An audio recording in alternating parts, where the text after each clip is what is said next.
Well, a very good evening, ladies and gentlemen. Welcome to another FlightFactor Sim live stream. Today it's the 3rd of September 2024, 3 minutes past 8 in the evening here in the United Kingdom. We're back in X-Plane 12 in the now released FlightFactor V277-200ER. Now, it's still in beta, belt. They have added VNAV. I got in contact with the devs earlier. They wanted to stress today that the VNAV is in its infancy and there's actually a coding issue, which I did notice on a little test sector earlier with the speed. So you have to open the speed window occasionally, but there's been a lot of changes since we last flew it in the alpha build as well. But you can now pick up the aircraft. I think it was $80 or $90 or so, but this is probably one of the most detailed add-ons short of the Challenger Hot Start 650, which you can get, especially on aircraft this size. There's so much going on with this in-depth modelling. It's a really nice add-on. We're here in Amsterdam. We're going to be flying to Milan Malpensa, airports we've been to before in the past in the stream. But Milan Malpensa has a VATSIM event this evening, which ends at 2300 British summer time, so around 45 minutes. We should land 45 minutes before the event ends, so we should hopefully get some ATC and some traffic. Now, I want to do this at night as well, because this sim looks absolutely spectacular at night. You can see here with the flight Tampa scenery for X-Plane 12 at Amsterdam, the front lights are on in the airport, so it looks really, really good. We'll look at that whilst we're taxiing out. Live time, live weather, as mentioned. A bit drizzly and wet here, but really nice flight as we go south to Milan Malpensa as well. Let's zoom on in towards the aircraft, live on VATSIM, where Alpaca 77 Foxtrot. And tomorrow I'll be going live again for another stream. Aerosoft has sent the Frankfurt scenery over, which I plan to do at 3 PM. I'll publish that probably later on tonight or early tomorrow morning. Who have we got here in chat? We've got listed in one of the moderators to cite Frank Abdigal. I could brilliant. I hope you're doing well.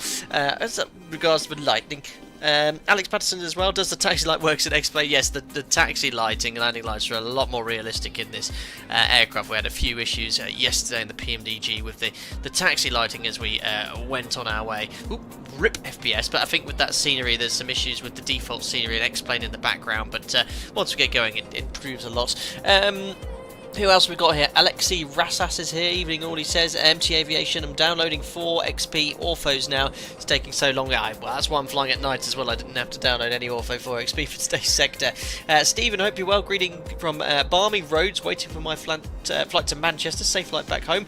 Ralph Skiprion's here as well. Hope you're doing well. Margaret to Canard. Mount 51. John Rayford. Just to name a few. There's quite a few here this evening. So I'll do what I can to interact with you, but do bear in mind the setup is a critical phase of flight, high workload phase. I'm a lot more interactive with chats in the cruise phase. We've got a slightly longer cruise than yesterday's fun sector that we had in Brazil from Santos Dumont to Victor Charlie Papa. That was great fun. But yeah, this should be fun as well as we fly this big heavy jet all the way to northern Italy. How's the FPS in the 777? Pretty good. I am in Amsterdam flight Tampa with all my stuff in the background going on here, so I'm only hitting about 30, but en route that will drop down considerably. But yeah, it's pretty smooth, and you should see it's nice and smooth in the stream. But that's like I said, the FPS is probably to do with the stream and the fact we are in Amsterdam. Anyway, or Schiphol, Amsterdam. Let's zoom on in towards the aircraft. Oh, what a lovely transition! And you can see I've got my aviation light on, just so I can see around the cockpit here at night time as well. Just switch the tunes over to something else in the background. There we go. And we'll just turn this right down here. So, I have not flown the 777 for a while. The last time I flew this was before the PMDG 777 came out, so do bear with me. What's going on with the audio? Can you hear that? Oh, that's a bit crackly. I don't know if that's... Let me just get some electrical power on first. I fixed it. There we are. It's probably just to do with the fact that there was no sound in there. But let's get the dome light on so I can turn off my aviation aviation light here. So let's turn on the storm light. Look at that, very bright.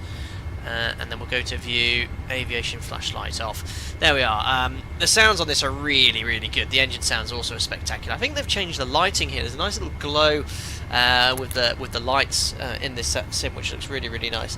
Why is the light red? Eye adjustment. I don't know, Aaron. It just the aviation flashlight in X-Plane 12 is red by default. Alex van der Pass, hope you're doing well. Welcome to the Go Around tutorial. Yes, we did a number of Go Arounds yesterday.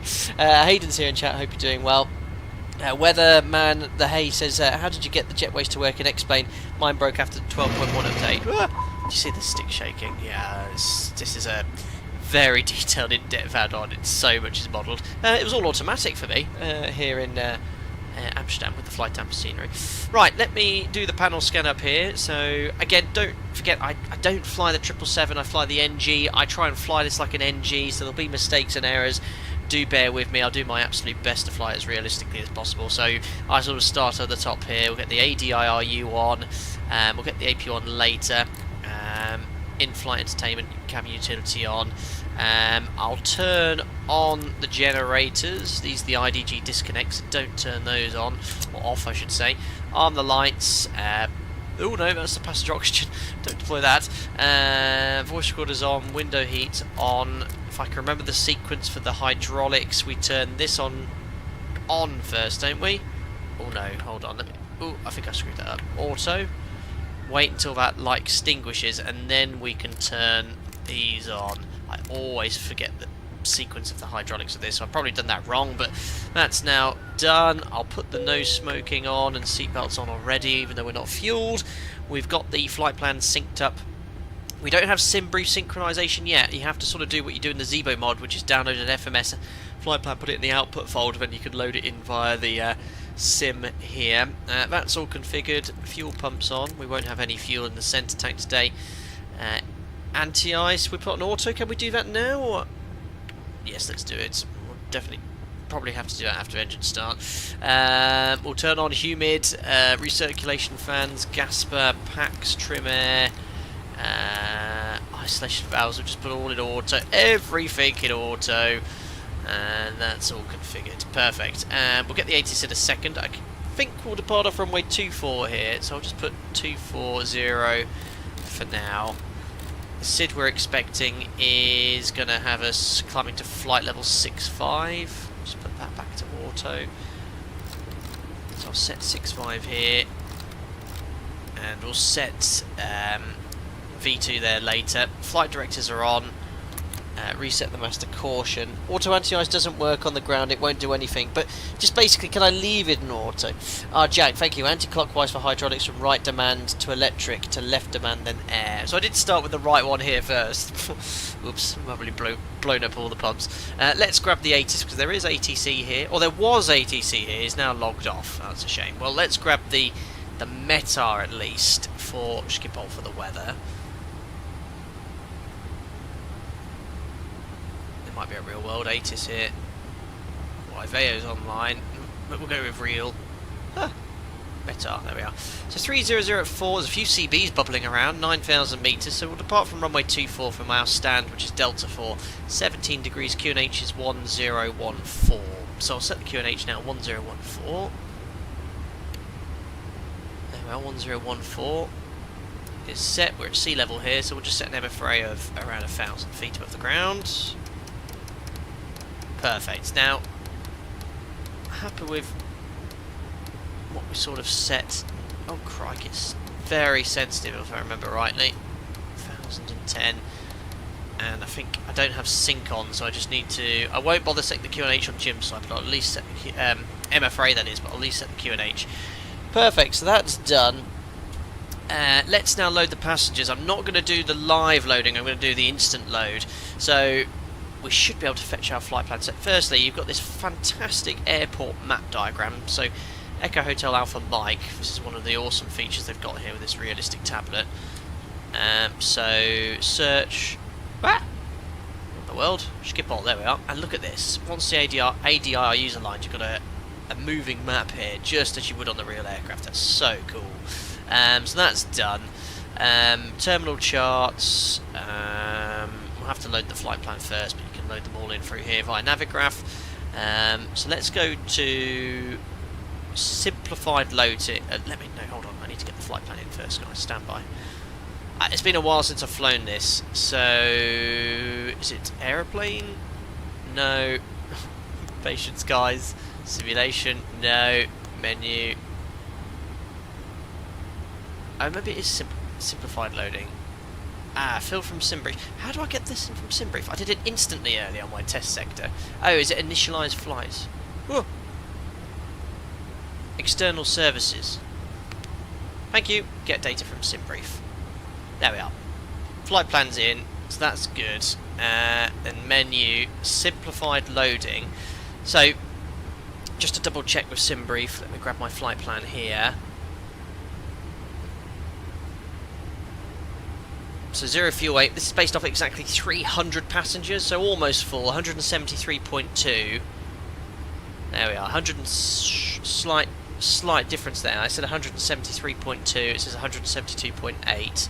Fuel 15,892, 15,893, that's fine. I'm just going to change to 16 tons, which is minimum block fuel, and load airplane. Sir, there you go. The load sheet. So that's the sort of very quick way you could do it. I'm glad they sort of allow you to do that. So 16 tons, 16 tons. The passengers are all loaded as well, and taken into account in the aircraft already, and the load sheets here. So you can click that here, and you can see, look, here's all the load. It doesn't exactly match the passenger weight distribution in SimBrief because it hasn't really synced it, but the 0 fuel weight's correct, and the fuel. Oh crikey, M. O'Brien.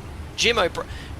They forgot to put J.I. there, and you found out Jim's surname. There we are. So fuel's all good, 0 fuel weight's correct. We've completed the loading process. Alpaca Coffee Cup. Yes, that's thanks to Boeing who made this livery for Alpaca Airways. Lots of little nice things in here. So that's done. Now let's load the FMC. So FMC, enter inertial position. We'll do that now. So pos in it. Echo Hotel Alpha Mike. GPS positions in. And the company route I've saved, it's Echo Hotel Alpha Mike Lima India Mike Charlie 01. To be fair, this is how you probably load in a company route in reality. There we are. So how that works is you go to SimBrief, generate the flight, download the little file, put it in the FMS output file in X-Plane 12, and then you can load it. Call sign Alpaca 77 Foxtrot, and we can activate. Just check the routing's all in. I think it even puts the runway, yeah, runway 24, and the departure at Rendy 2 Sierra. Oh yeah, it's already selected.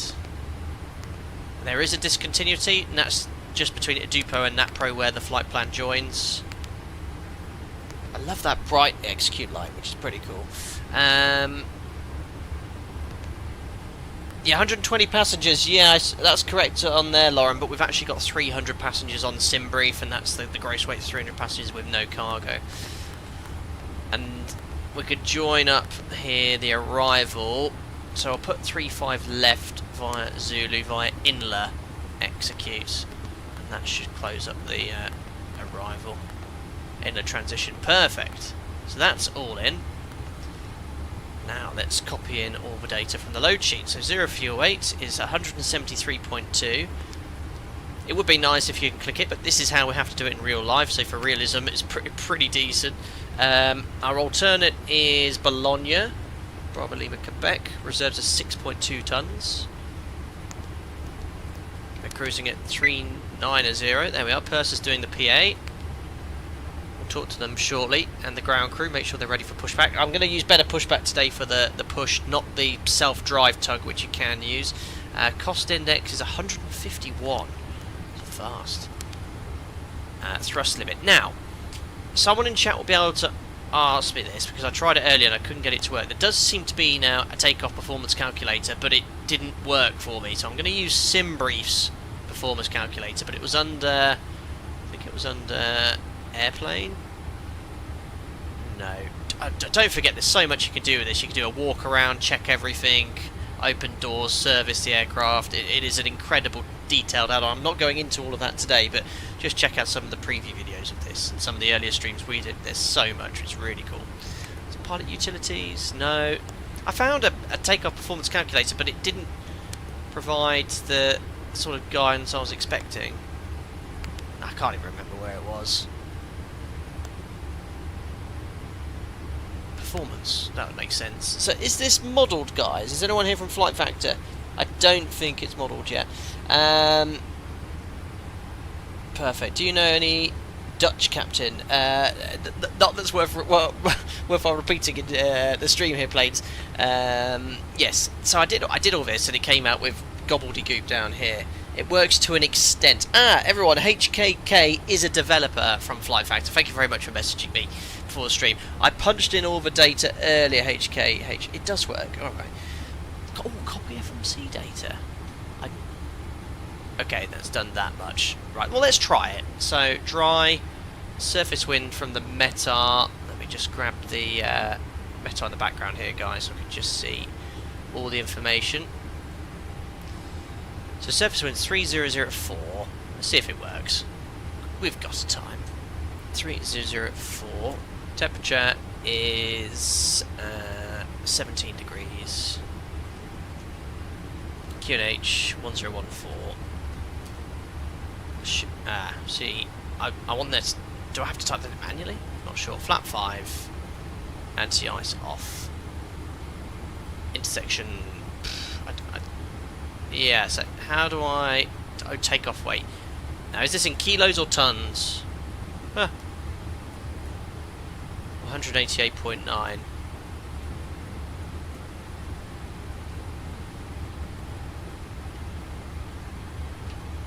I think it's in kilos. CG. Oh, I need to go to. Oh, is it on here? There we are. 28.6. I'll call it 29. Oh, calculate. Okay. Ooh, 93 degrees. Selected temperature. Is that right? Our maximum takeoff weight. Enter. Intersection 0 is a bit dull at the moment, so I love the honesty. Oh! Oh no, that's 1828, that's too short. Ah! Uh-oh. Oh, it won't let me get rid of the 8. Even if I put 0 then delete. I have a permanent 8 there, unfortunately.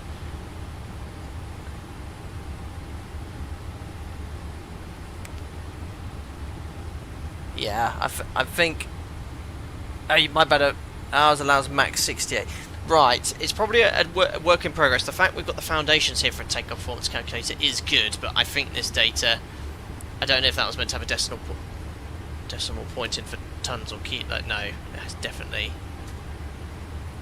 kilos. Right, well, look, we'll just go off sim briefs one, and hopefully in time we'll have an update on that. But the sim brief one is very good, and the fact we can use that as a default is excellent. So let me just grab that in the background, guys. Bear with me. So hopefully you will be able to see this now. Done. Open up the window. There we are. So takeoff, runway 24. We'll go full length, default. All the information's in. Populate, calculate. So that's giving us flap 5, DTO2, 54 degrees. So let's now load that in. So 54 makes sense. TO2. Oops, I deleted the issue. Temperature. 87.2. Does this give an M1? I don't think it does. Well, actually, you know what? It might have been not far off. 246.8 was the runway limit weight. There we are, that's all in anyway. Takeoff speed. Flap 5, CG. I've got Navigraph still up. Or sim brief was 28.6. I think you can only put that as a whole percent. 4 units of trim. Which it has set already. And the V speeds.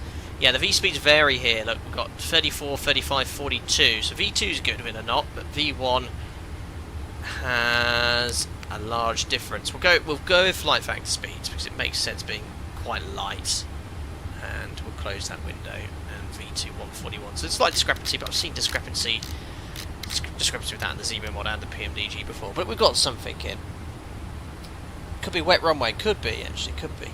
Right, that's all done anyway. Performance is complete. I've done my panel scan. We've set up the MCP. We'll brief the taxi and Sid shortly. We'll talk to the cabin crew next. Just make sure we've got the legs page for Jim. And we'll just talk to the 00.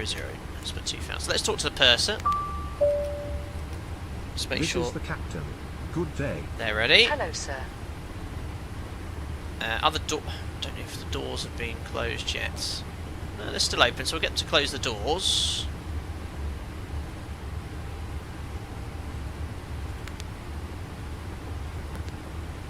Please close all doors. Certainly. So you'll see the doors have been closed, and I can't remember, was there a call for ready for pushback, or is that automatic? At your service. Don't forget, this is a full interaction on a realistic flight with the FlightFactor. I think we're all good. The takeoff PA will be coming after pushback. We'll call for the coffee and the usual stuff later. Let's get the APU started. We don't want to get rid of the ground power just yet. It's a phenomenal add-on. Really detailed here. Should go to takeoff page 2 and add in wind. Very good thrust set simulations. We don't use that in my operator, which is why I don't personally use it. Bar fact, fun fact, the cup holder is slightly too far forward once your seat is adjusted enough to be annoying on a 4 AM start. Really interesting 777 fact there. Brilliant. What's the max number of flying hours sectors in a day a pilot can work? Great question, Stephen. So your duty time is based off what time you start, but typically it's 13 hours for a 2-sector day. You could extend that up to 2 hours if you go into something called commander's discretion. Sorry, not drinking cider tonight. We moved on to Desperados with squash. There we are. Sorry, you've been staring at the FMC. Looks like the APU's almost available. APU running, so APU generator on. You can hear the bleed coming in. Now we can tell the ground crew to disconnect everything and close the doors. So we need to be on flight. And then we'll brief. This is the captain. Good day. Ground is ready. Perfect. So there is a disconnect everything, I think. Right at the end. There we are. Listening? May we start the engines? Very well, sir. Thank you. I think... Have a safe trip. Oh, thank you. But please close the doors. I think the cargo doors are still open. Yeah, can you close... Whoops. Come back. Put the doors to auto once closed, thank you. Thanks for reminding me. Hello, this is the captain speaking. Good day. So close hatch. Please make sure all hatches are closed and all personnel clear. There is still some ground equipment connected. Oh. Yeah, I did tell them to disconnect everything though.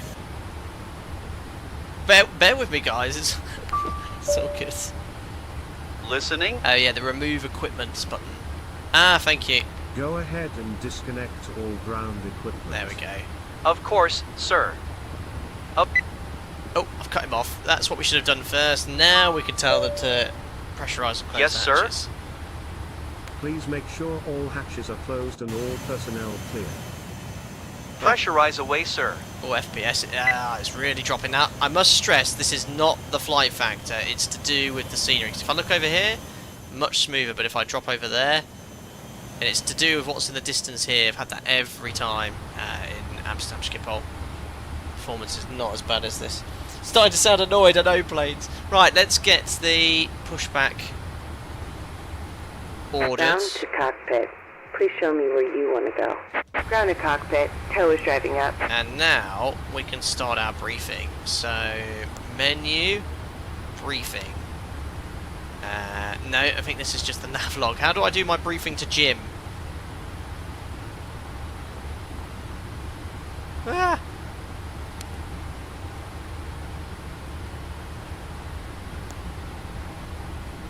Yeah, that's it, Lauren. Something to do with the OSM data.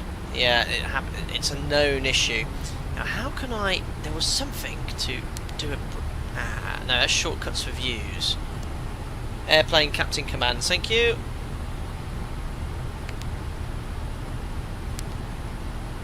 There we are. Ah, that's what I wanted earlier for the ground crew. Okay, all doors and hatches are closed. There we are. Ready to connect. It is time for the departure. Listen briefing. carefully, Jim. Are you ready on your side? I am. The pre-flight procedures have been completed Turn and the instruments AC are down, set. I can't hear it. FMS and MCP have been programmed. I am ready. Please follow me and confirm. Just took the bleed off We so I are could hear departing. Jim. Skip all. We will use a standard instrument procedure and follow our SOPs. We will use flaps 5 for departure. I do affirm, and so it is set in the FMS. Please check and confirm that the departure runway for me. Guys, Sir, it has so 24. much...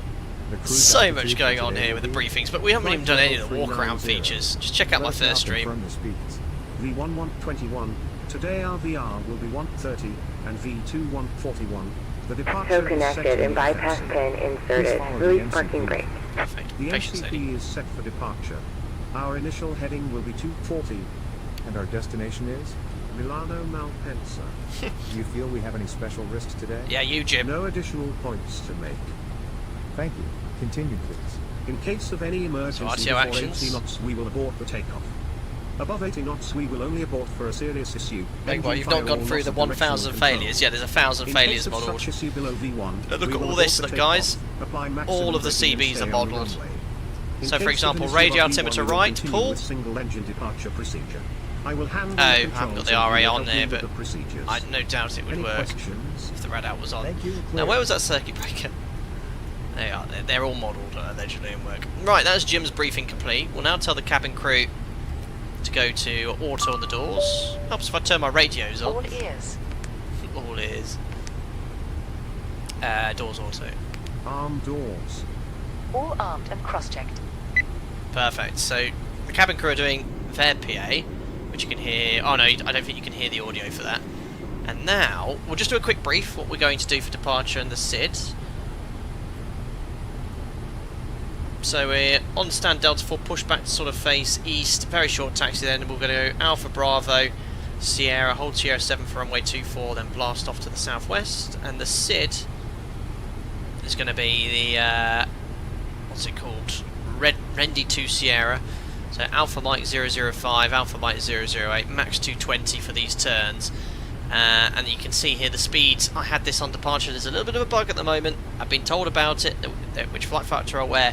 It's got to look at the climb speed, 166 knots in the climb, and unfortunately you just have to open the speed window at the moment. I think THK put his hands up. He was saying to me in Discord he made an error with the code, so that is going to be fixed here. But unfortunately, yeah, use VNav in the climb, but just leave the speed window open, and then we should be fine for the descent. But it's all coded.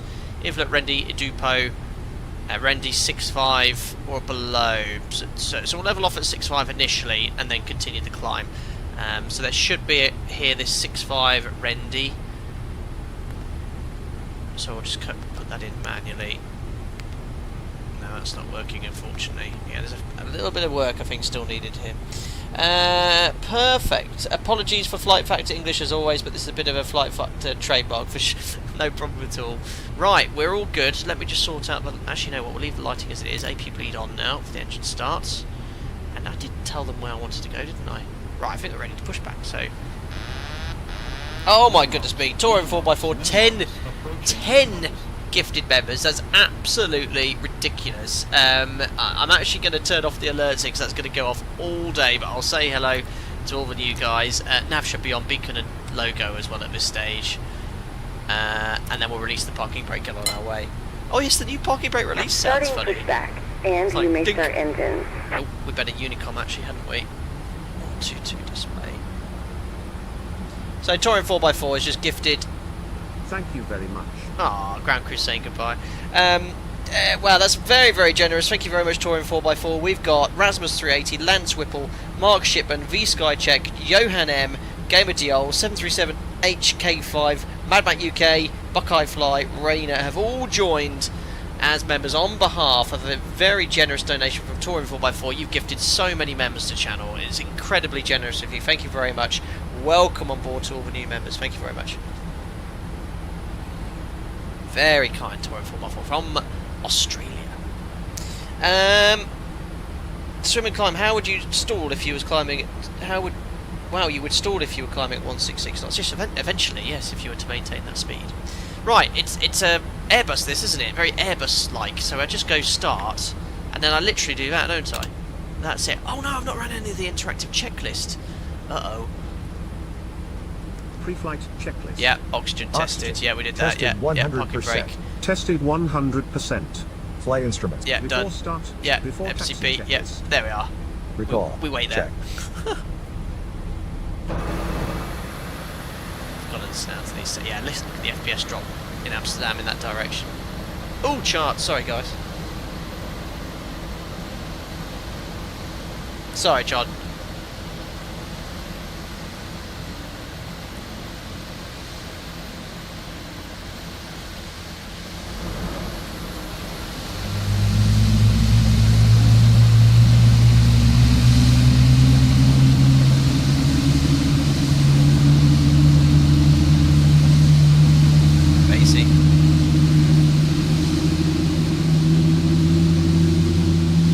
Great sounds. The takeoff sounds are just immense in this. You get this little high-pitched sound which you get on all the 777s when they stabilise. There you go. Did you hear that? It's like a whale. Right, good start on engine number 2. I don't need my supervisor up. Starting engine number 1. Operation complete. Go ahead and set the parking brake. Perfect. Disconnecting tow. Stand by. Yeah, I'll pack a livery for it. Moen made it some time ago, Domino Mosin. I hope you're doing well, buddy. Pilot Port, is this your first V2 beta flight? If so, you'll love it. Even for a beta, it flies really good. I did a little test sector earlier, and yeah, it was just as good as the Alpha with the new features, but I do notice that there are some known issues to work on with VNAV and LNAV. Oh yeah, this is a very realistic dome light, way too bright at night, but you want it on just during this to read the checklist to get the aircraft configured.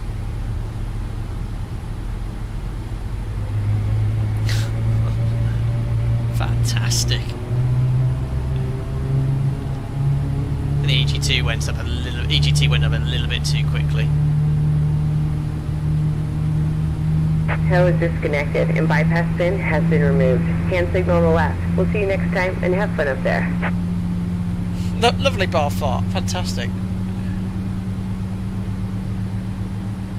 Jojo AG, proper piece of kit this. Absolutely, you might be flying this in a couple of years' time.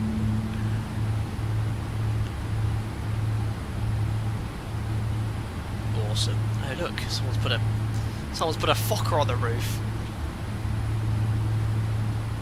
There we are. There's the tug. Wonderful. So, what do you need to do again? It's nothing, do you? That's all done. There's nothing to configure here apart from turn off the APU, and the APU bleed you can leave them to auto. Flaps to 5. Flight controls. Forward. Back. Left. Right. There's a little bit of a lag on the controls there, but there's the flight controls done there.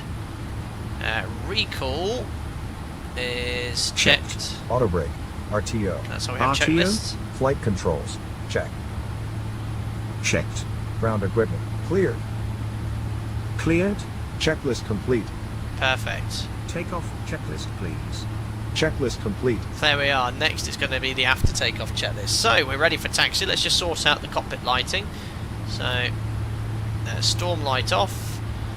Turn on the nose and turn off lights there. Just put a little bit of background lighting here for the AFDS. So let me just try and get in view of the lights as well. So I can just, there we go.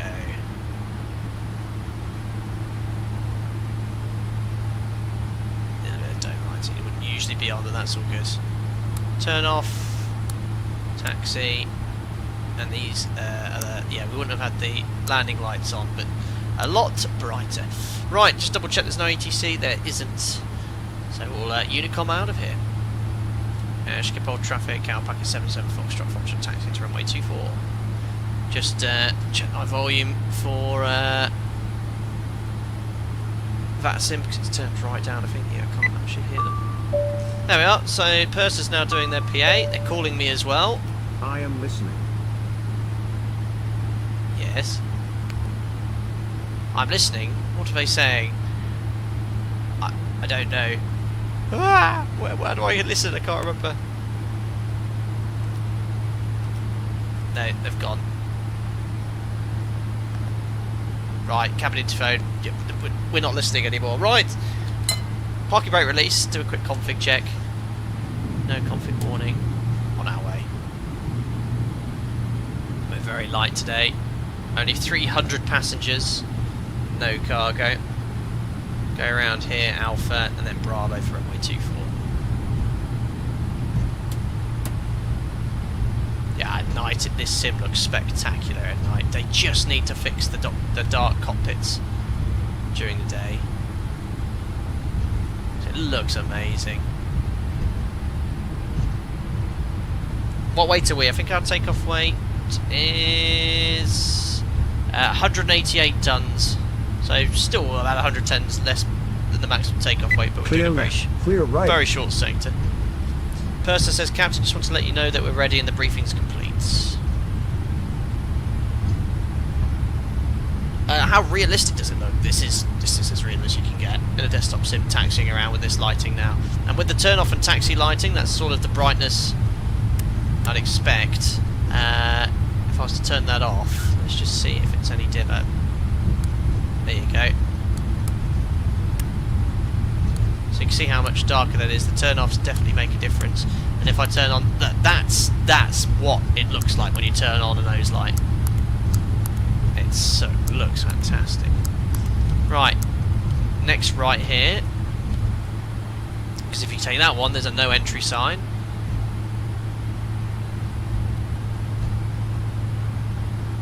Clear left. Clear right. Perfect. Oh, I have some radars online. Oh, ground's just appeared.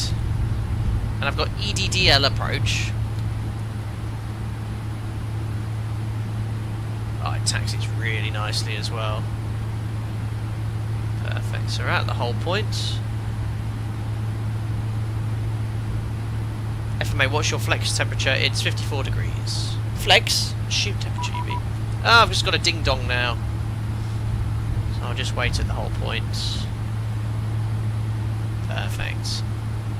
Parking brake set. Who's dinging me? It's ground, but I'm at the hold point. I don't know what he's going to say, but I'll tune in.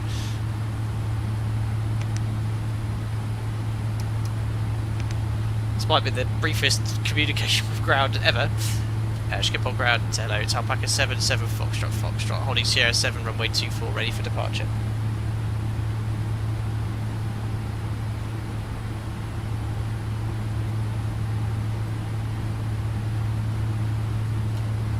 I've definitely got the right frequency. 121.805, 121.8. Oh, whoops!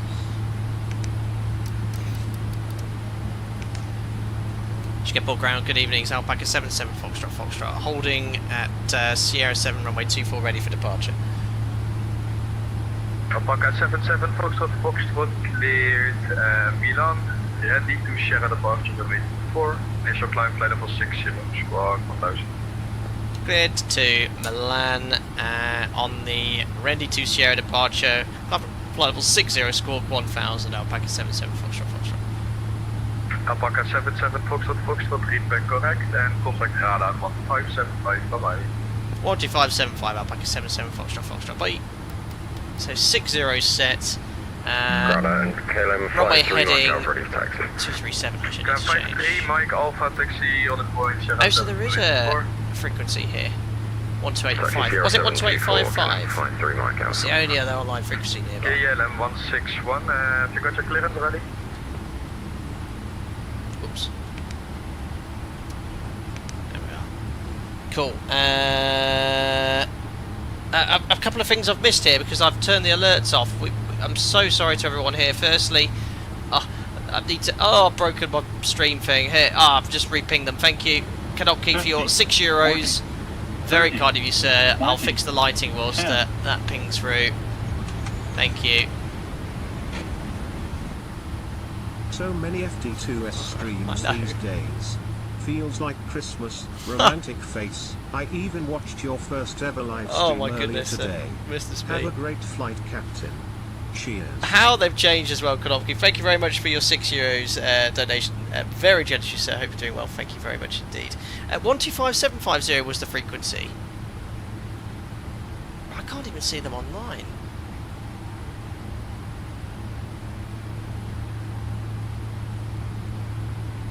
Okay, Patrick, thank you. Yeah, I can see them now. Paka 5 Hotel Charlie, continue. So, Condor 2162, there is no further ATC. that's better. Thank you. Yeah, no, that is good. Thank you. Radar, good evening. It's Alpaca 77 Foxtrot in Schiphol. We're holding Sierra 7 for runway 24, ready for departure. Hello, Alpaca 77 Foxtrot, runway 24, cleared for takeoff. The wind is calm. Runway 24, cleared takeoff, Alpaca 77 Foxtrot. I love when you release the parking brake. It makes this dunk sound. It's brilliant. Right. Hello, ET4424, roger. Cleared takeoff, guys. Enjoy the sounds on this thing, 'cause it's insane. Lights on, strobes on, weather radar on, which does now work. Transponder to TRA. Runway 27, Just make sure the weather radar tilts up a bit. There we are.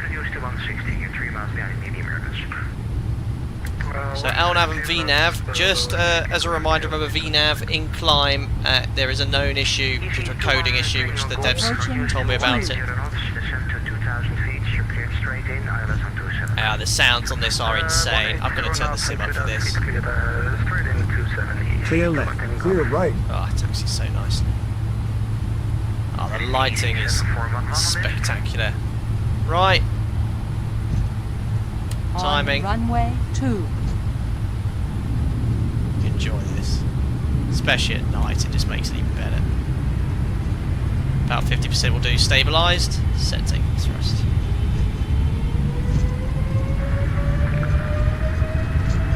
Amazing. There we are, 88.4. Takeoff thrust set, indication still. 80 knots, checked.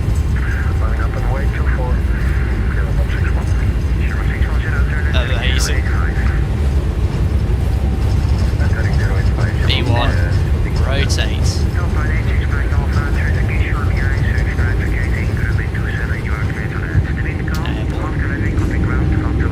One's ready to climb. Gears up.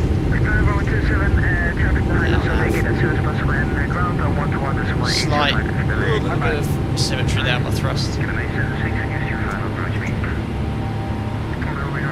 VNAV speed. So now we're just going to bug up in 2 seconds manually.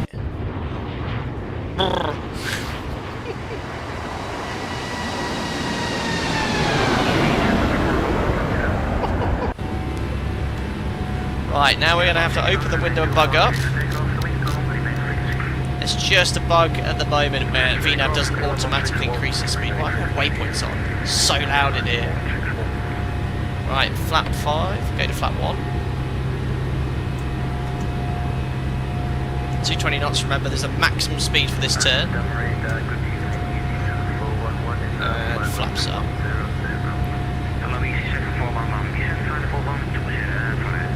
Just turn it down slightly. Oops, don't know what that was not happy about.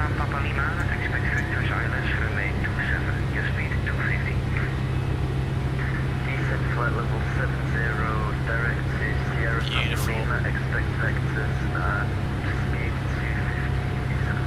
There's 220 knots. Okay, there we are. So set standards. Set standard for Jim. Just get the turn complete, we'll engage the automation, accelerate to 250 knots. I actually got 220 until the next waypoint actually.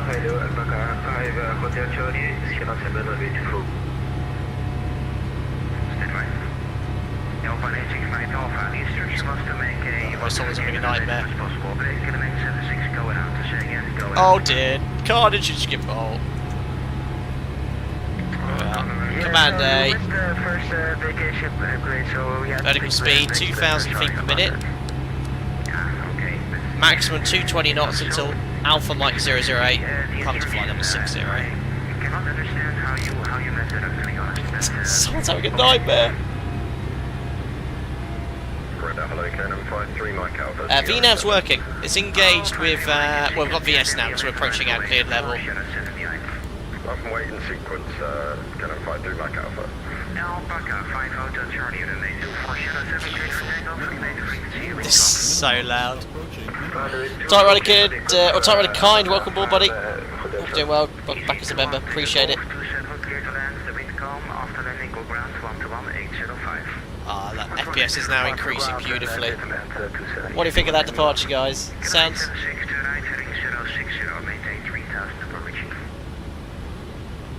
Perfect. There's our cleared level. That's where you're actually getting the charts up here, I think. Okay, right 060, maintain 3000, kilometer 6.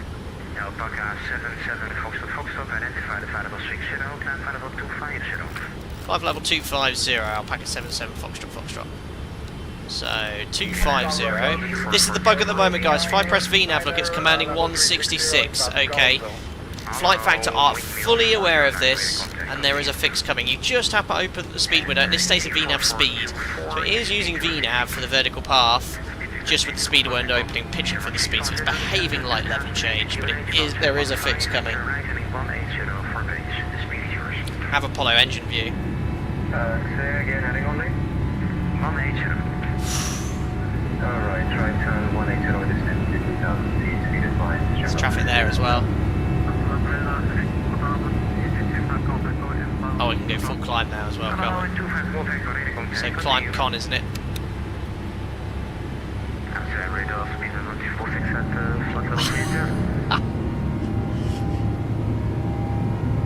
PMDG VNAV, yeah, I think that's more a complete product, Diego. This is still in beta. But the sounds, I think we know who's the winner there. Awesome. Now we're climbing, like we're 180 tons. Look at that. And we've got progress page and ETA data now, which is good. Shouldn't have before. 21:16, so an hour and 25 till landing.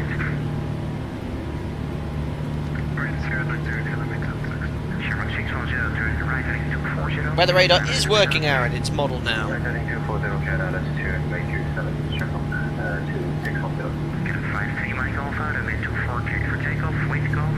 So now, if we go to climb, we can find our econ climb speed, 259 knots. So we're just going to bug that manually.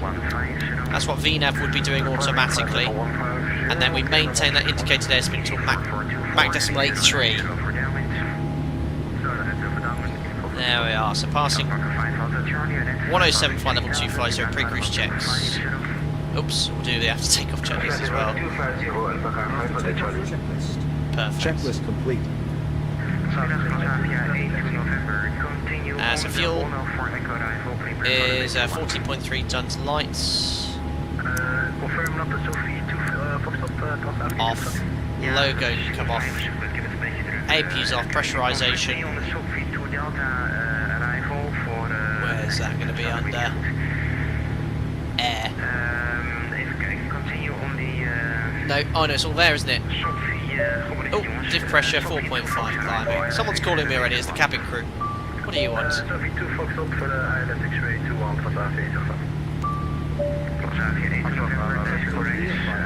Captain, would you like some coffee? Would I like some coffee? Yes. What kind would you like? Should have black or milk in our coffee, guys. Still ridiculous. Let you know in chat. Whoever says correctly first in chat, we'll have it. Milk. Okay, I've got it. Milk, please. Milk in my coffee coming up.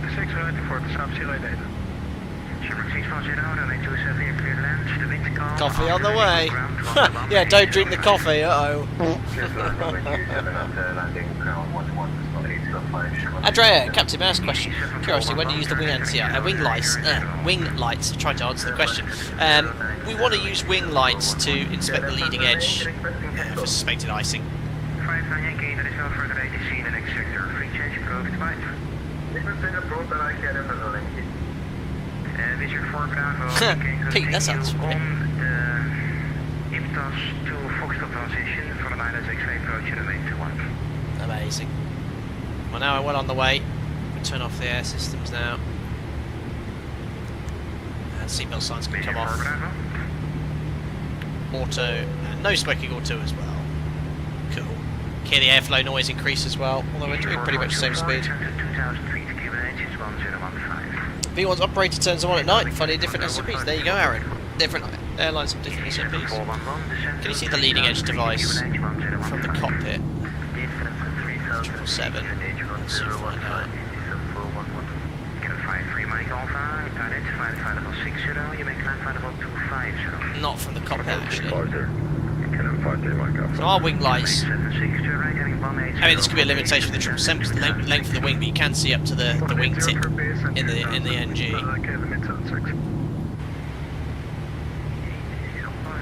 Can't quite see it from the cockpit. Hello, VG 36 Alpha, runway 243 for takeoff, remain the frequency, the wind calm. Never mind.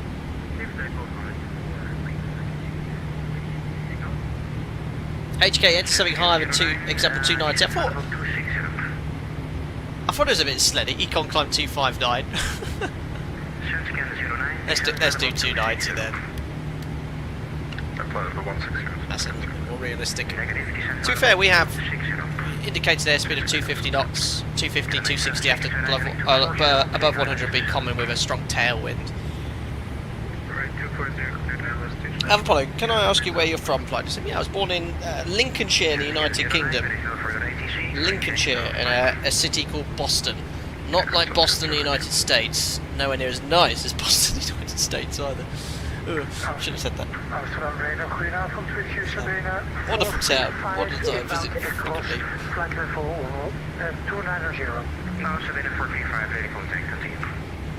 There we are. True airspeed's now increasing, so the airflow will, and as we increase to 290 knots.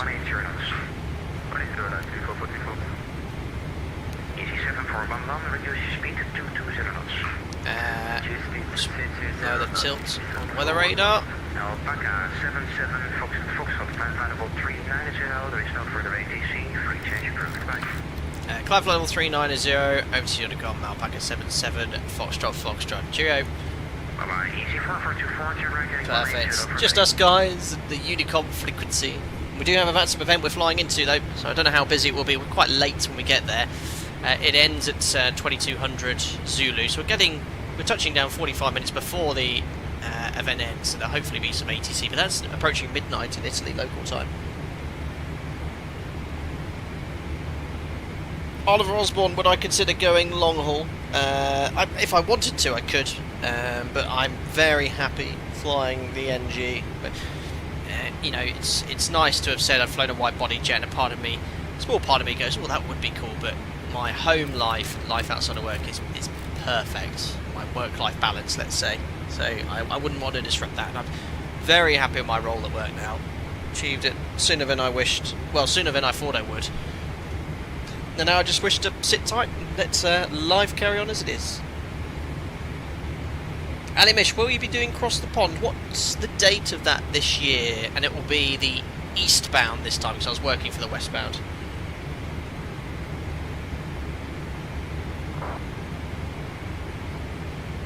Oh, Buff, I didn't realise your operator. You went from long haul to short. Oh, your message is gone. 19th of October, says Lucas. Let me have a quick look to see if I'm working first on my shift planner. I'm off. Saturday 19th. It's my day off. I should be able to attend. I missed it last time. What aircraft shall I take? Well, it's probably going to be a 777, isn't it? Because I haven't taken a 777 on Across the Pond, and now we have two really good 777s available in the two best sims available on Desktop Simulator. Megabyte, can I ask a question? What do you do for work, Flight Sim? Just curious. I am a captain and type rating examiner for a European-based airline in the UK. My operator is fully aware I run this channel. I just wish not to disclose that. Thank you very much for your understanding and for respecting my privacy on that as well. In fact, some of the senior training department members of my operator always give me a bit of banter. They always ask, oh, how's the channel go? It's quite funny. But no, you don't need to apologise. It's a completely natural question to ask. HKK, whilst I've got you here, ILS Auto-Tune, I see you chatting about in chat. I did the test sector earlier. The ILS for runway 35 left in Malpensa, where we're flying into, didn't tune. I had to tune it manually. On all of your earlier builds, it did work. On this one, it didn't. I don't know if it's something I forgot or if it's something that's creeped up as a bug. Has anyone else reported that in their Discord or not? After you on the, you're a senior trainer on the 7-3, move to triple, big impact on personal life, but plane as a plane, missing the 7-3, absolutely. So, you know, for me to change operator, change onto a long haul fleet, it will upset my personal life too much, and I have a fantastic work-life balance. You know, I have a loving fiance who gives me all the time to stream. I'm very grateful for that. We didn't have much planned on these days off, which is why I'm streaming these few days. And she's back to work this week. She's a school teacher. She said, why don't you do some streams, chat to your members and do things? Okay, I will. So yeah, I've planned a lot of streams this week, and tomorrow I'll be streaming again in the afternoon while she's at work. HKK, absolutely no clue so far. Less Auto-Tune's been working okay. If any bugs show up on stream, we'll try to catch it. No problem. Like I said, guys, HKK is part of the dev team of FlightFactor who's popped in today. Just dropped it in before the stream and had a quick chat with him. The aircraft is obviously still in beta. It's an extremely complex model of this aircraft, 10 years in the making, with in-depth modelling far beyond any other aircraft of this size and complexity I've seen before. VNAV is a difficult thing to model. I know it is, because Zebo spent years refining it. It still has its issues, so it isn't fully modelled. It's working to a degree in VNAV speed now. Just be aware it is going to be worked on and fixed. Christ almighty, sorry for my sacrilege, but AJ Fernay has just come in with 10 gifted members. I've had so many gifted members the past few days. That's incredibly generous, AJ Fernari, sorry. Thank you very much. All of these gifted members coming in. We've got Gary Robert Shaw, Bumblefudger, Raydek as well. John Padfield is coming back. Hope you're doing well, John. Nice to see you joining back for a month. Spitfire F100, ex-Chris F is here. Trijet Sim Pilot as well. David Roven, James B. Welcome aboard. And I don't know what that is at the bottom, but welcome indeed. Fantastic. Thank you very much. Very generous. Very, very generous indeed. There we are, 15 minutes airborne. The performance is what I'd expected, 180, 190 odd tons. We'll do some fuel time checks en route. Looking good. That's gonna continue picking for a while, guys. Do a little nighttime fly past.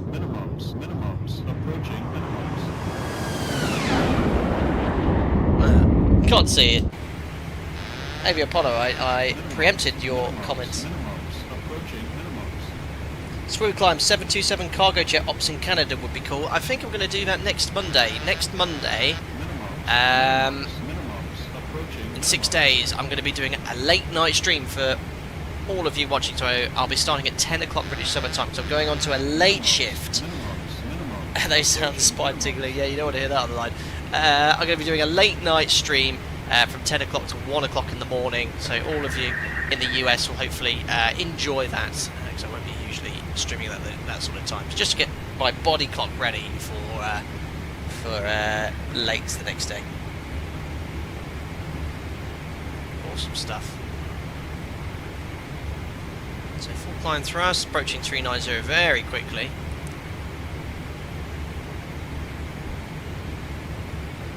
Kazim, are you based in the UK? Yes, sir. Emily, had my meeting with my college tutor today. I'll be going back 16th of September. Fantastic news, Emily. Great to hear.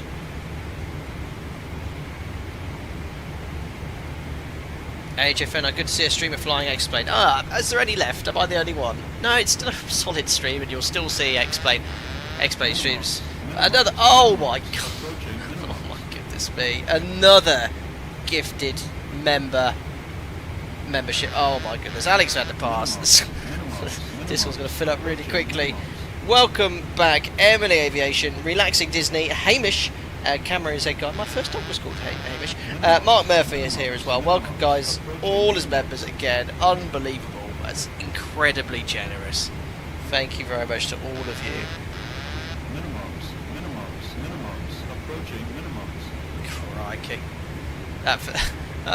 I've heard more minimums disconnecting calls than any other stream in the past. Unbelievable. Kazim, when's the Across the Pond stream? It's whatever date that was quoted. What was it, September? I can't remember what that date was that was quoted. 19th of October. Amazing. Alex van der Paas, very kind, thank you. From Holland, of course. V1 has been having trouble getting back into Explain. H doesn't appreciate about it. Oh dear. Yeah, I mean, I like it. I quite like Explain. And they both have a place today in the Flight Sim world. I'm waiting patiently for FlyJSim to update their 737-200 and their 727. Obviously, we've got the FSS 727, which is really nice in Microsoft Flight Simulator as well. Oh yes, lack of random trim wheel noise here. Absolute silence, Baffard, in the triple, isn't it? Now we're approaching our cruise level. Just have to manually bug the heading, I guess. Barry Bilal, is anyone flying along on VATSIM? I think there are some people looking at the VATSIM map. Yep.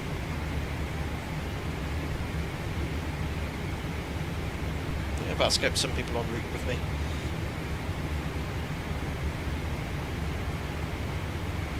Cool. Routing's going to take us directly to Frankfurt. Tomorrow, we're looking at the Frankfurt scenery from Aerosoft. They sent me over a copy. This has been quite eagerly anticipated, I think. It's one of the most popular airports on in the sim and on VATSIM.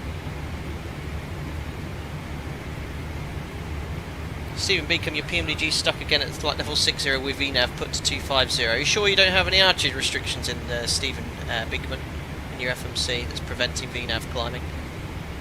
Eric, any interest for you to stream a shared cockpit? I've got a very nice message which I've been sat on for months from a developer who has developed the shared cockpit app. I can't remember the dev's name. It's called Shared Flight, I think, for Explain.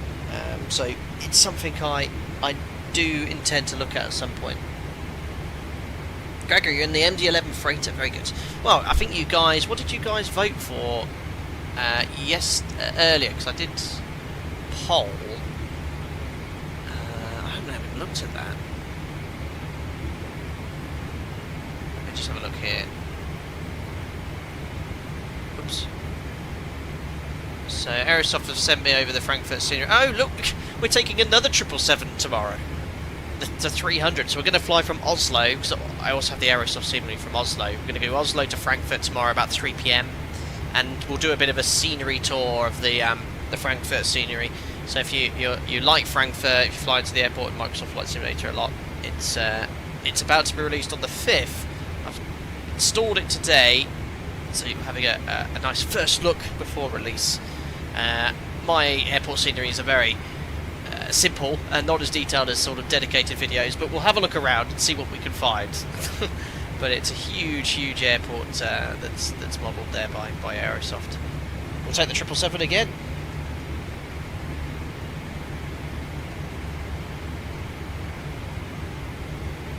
Typewriter Kind, you guys got any tips for me to get back on VATSIM? I'm seriously worried to do something wrong, even though I flew regularly in the past.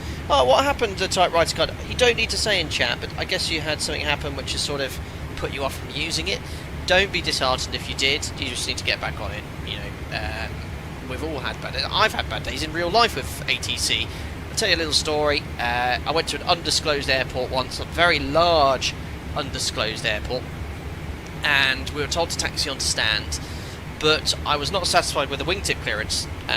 Okay, and we were told again, please expedite taxi on stand, because we were blocking another aircraft, blocking the apron. Looked outside, said nope, we're not doing it, and I said yeah, unable due to taxi on stand. So then we had Speedbird this, Shamrock that in an Irish accent, and it was like, yeah, you're holding up the show. I said really sorry. It said, look, if you get me a a marshaller. I'll happily taxi on stand. Yeah, we'll get you a marshaller. Marshaller came forward, told us to stand, told us to not taxi onto the stand because the aircraft was not satisfied with the wind sick clearance.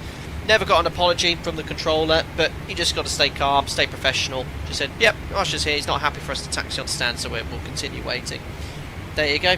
So there you go, that's my real life situation, and didn't put me off at all. Just got to act professional. Safety is everything. And I do understand the stress and pressure of ATC, especially at busy airports. They've got a lot going on, but ultimately they're controlling us. And I respect their jobs, but just be careful because they can, in reality. This is to any inexperienced crew members who are training as pilots, and I'm still learning every day. Don't be pressured by ATC. It's happened to me in the past with other things. Very rarely, but it does happen.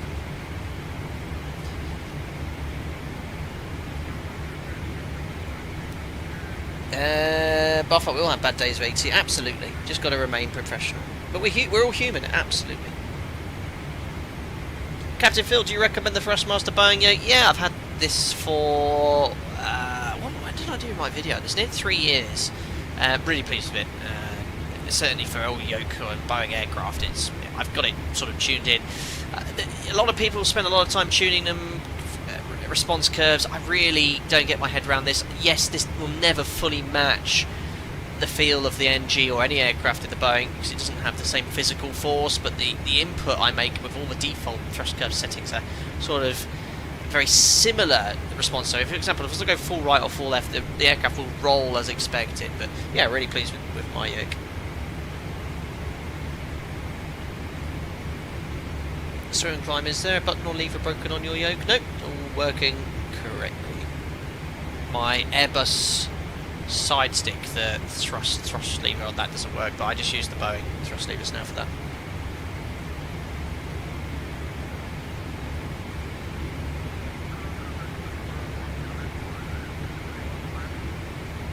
Megabyte Gamer made a good point. Beyond ATC is great, gives us back confidence, and also say attention is also great. Absolutely.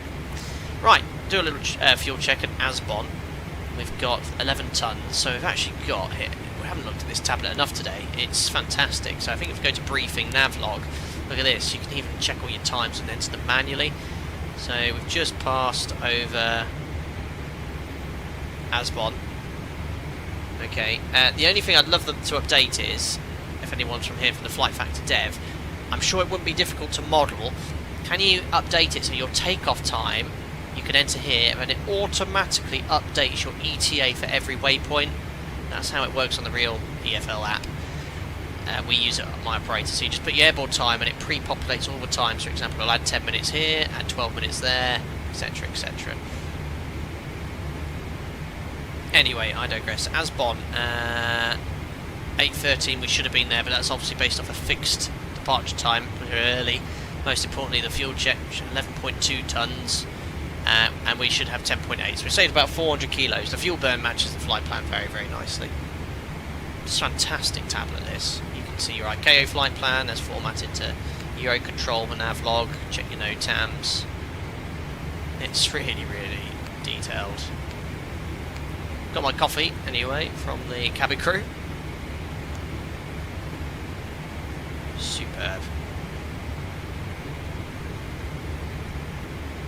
Yeah, that would be awesome, HKK, if we could do that. It just put the airborne time right at the top and just have it pre-populate each waypoint.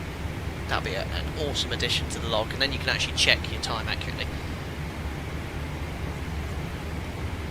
Jocks, how bug-free is the aircraft at the moment? Is it worth right now, or should I wait for later updates? It's got, it's in beta, so there are some bugs. There isn't I don't think there's an add-on as complex as this that doesn't have its issues.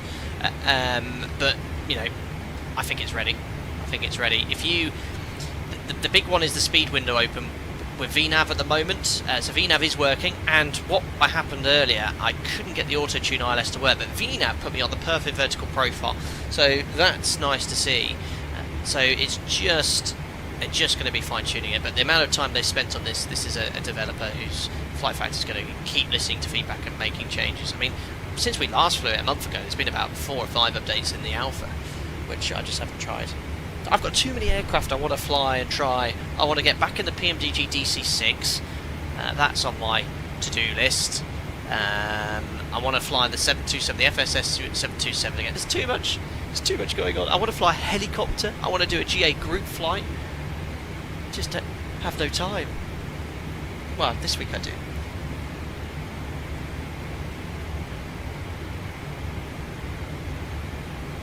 HKK, just my opinion, there's a better colour for the PDF. Go to Simulation Avionics EFIS page 2 and select alternate colours. Roger. Simulation Avionics. So much going on here.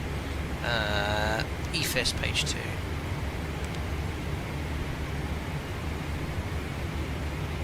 Alternate colours. Ah.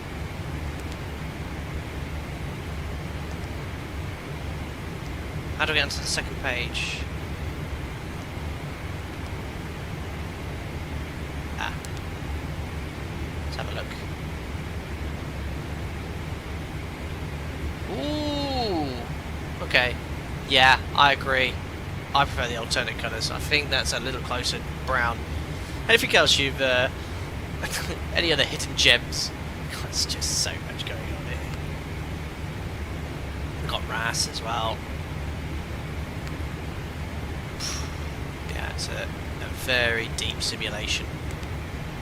There's the... I love this airport. We didn't actually use it whilst we were taxiing out, but there is the airport map.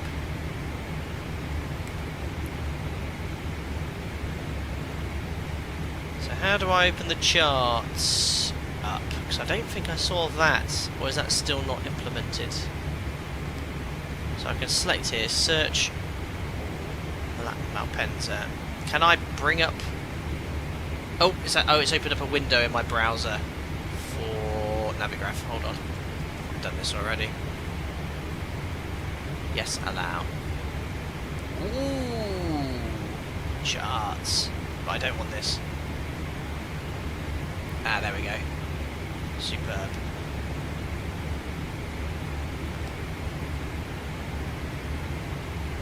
So route setup. Oh yeah. I don't think this was here when I last.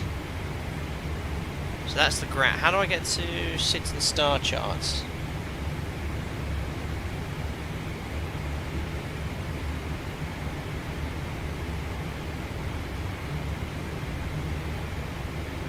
Edit clip. Ah. Oh my goodness me. Ah, hold on. There we are. Found it. So we're going to be doing a Rivux 3 Echo. There's 3.5 left. Just getting used to using the tablet.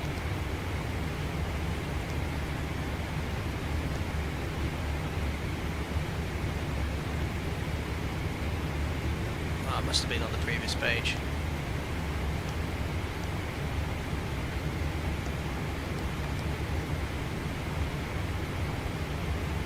Where's ILS Zulu 3? Oh, it's there.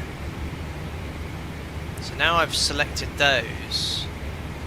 Oh, are these clipped ones here? Yeah, perfect. That's bright. How do I turn the brightness down? There we are. It's very good. It's a superb add-on.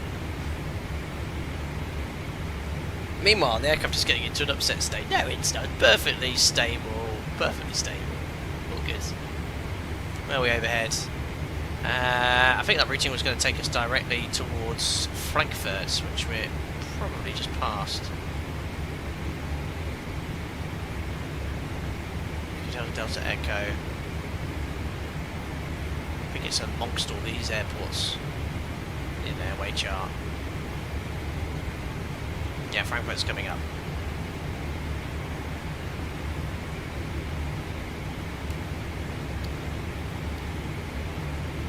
Oh, we just passed it. There it's there to the left. That's where we're landing, guys, tomorrow in from Oslo.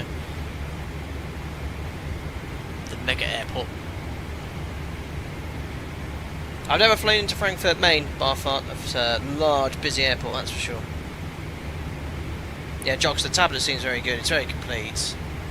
Aaron, are we going to miss NavBlue? I think so. I quite like the charts, but I think we've got a whole host suite of things coming. We've got Jefferson charts, all the new apps associated with that. I think one of the things that Jeppesen gives us is the ability to follow our taxi route as well, which helps reduce the risk of runway incursions and ground collisions and situation awareness whilst manoeuvring at complex airports. Hi Quito Vidal, coming in from Angola. Hope you're doing well, buddy.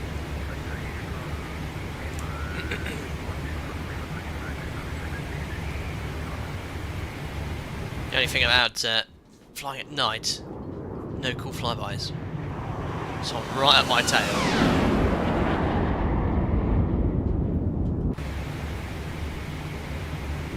Coming up to the halfway point. This should be flight level 390 as well, not 39,000 feet. Oliver, do you often eat food on the aircraft? Yeah, you have to. If we're doing a sort of a 10-hour plus shift duty time, you'll need to take at least one meal, if not two. So yeah, frequently eat.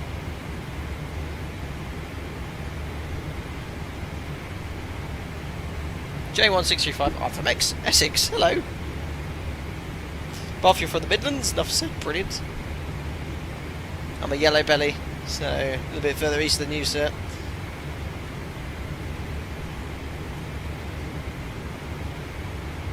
Yes, we'll see how we get on a little bit closer.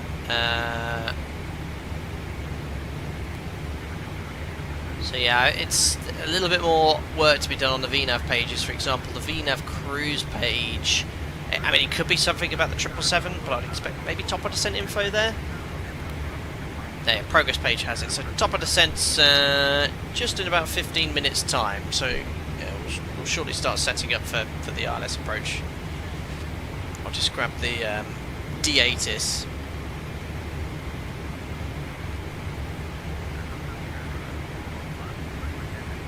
Let's have a look at Malpensa. It's a lovely day. So VATSIM ATIS has runway news 35 left. Perfect, that's what we're planning for. 24 degrees, QNH is 1016. So we can preset the expected QNH 1016. 1016.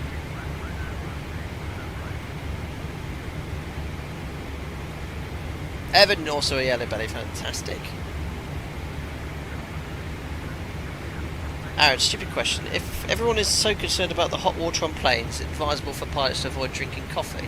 What's the concern about hot water on planes? I've never heard of that, Aaron. I've been drinking the hot water on commercial aircraft for 13 years and I'm still alive.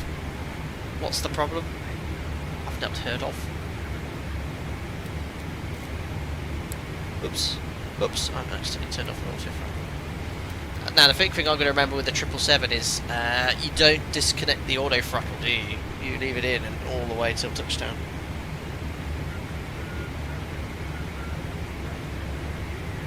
Swimming Club, did you watch the Italian Grand Prix? I did.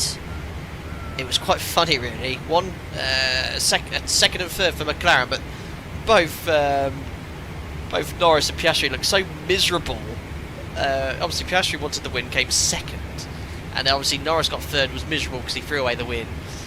But we were chatting briefly about this on Discord. I think McLaren do need to start taking seriously, and I'm not saying this because I'm British, but Norris has the best chance of winning the World Championship, and they've got to start doing team orders.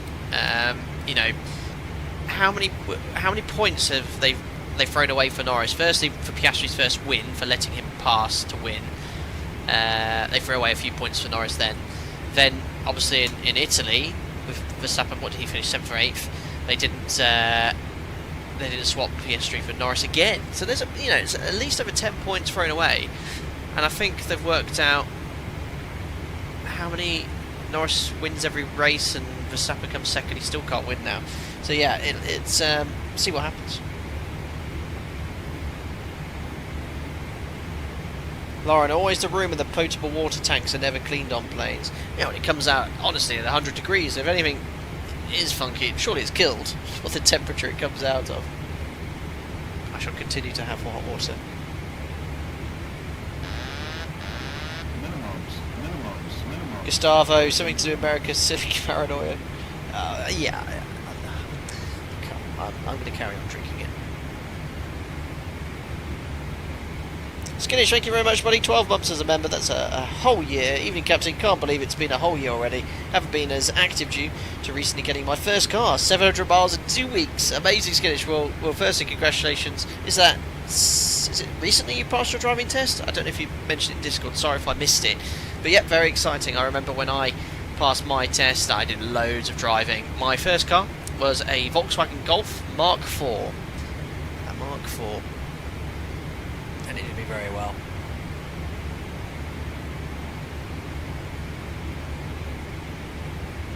Lauren, yeah, exactly. Anything that may have been alive is now very much not after being boiled. Yeah, and that comes out red hot from the boiler.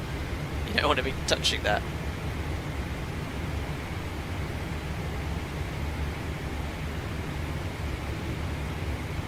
Amazing, Skittish. Congratulations. Enjoy. There we are, over Germany. About to go over Karlsruhe. Karlsruhe VOR. You can see it's doing its auto-tune business. And then we go actually, I think, let me look on the map. Just get it for myself. Transdingen. And then right over Zurich. There's another VATSIM event there today. I did consider flying into Zurich. I thought, no. Let's go to Malpensa because I've got the scenery for it. That's why. And there was a VATSIM event there.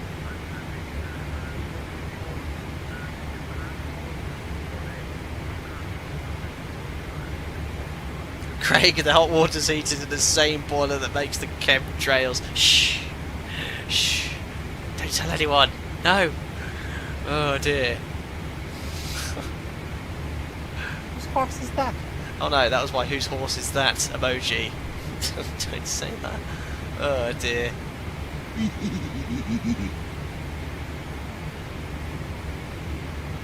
RS2020 says bye. Cheerio, thanks for popping in. Mazda 2K, yeah, it's a good car to start with. Very reliable. Greg's got water tanks have to be chlorinated to prevent Legionnaires disease. It's the same with train water tanks. Yeah, very interesting. Now, this is very much something for the Facebook group, Boring Dads or whatever it's called.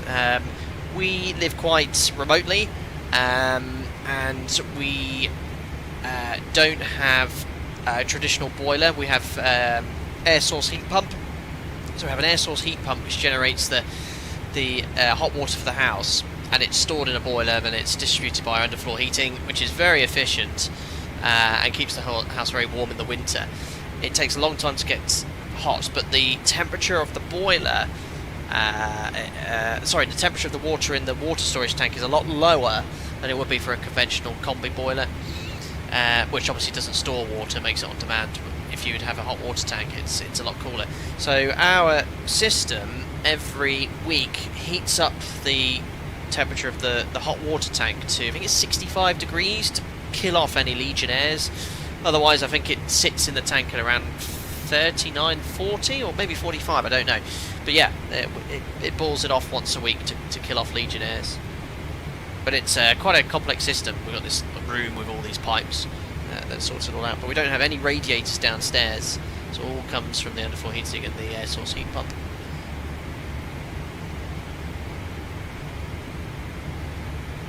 Rufadia, hi Caps, why the light off on the tail? So my operator, Rufadia, the logo light we turn off above 10,000 feet, and it comes on in December below 10,000 feet.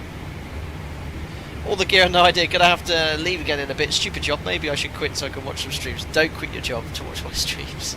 That's bad advice. Brilliant. Right, I think we should start setting up for descent. Yeah, look at that, 80 miles away. So, descent page. Now, FlightFactor, the modelling is coming for this. You can put the winds in, but the data isn't being used, so I'll leave it blank. Fix rings in, coming into 3.5 left.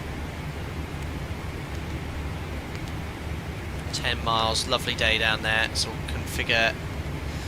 Usually we configure at 4 miles in VMC, but I'll do it no later than 5 in the triple. Let's have a look at this shortcut. Now, just for ease of use, I'm going to use Navigraph instead of a tablet, because what I can do, I can position it there whilst briefing. So, Rixov is where the arrival starts. Riksov, there's no restriction apart from 250 knots or less. Let's see if that works. That's not worked. 258 arrays, didn't like that at all. So there's a little bit of work still needed to deal with changing speeds and restrictions and descent.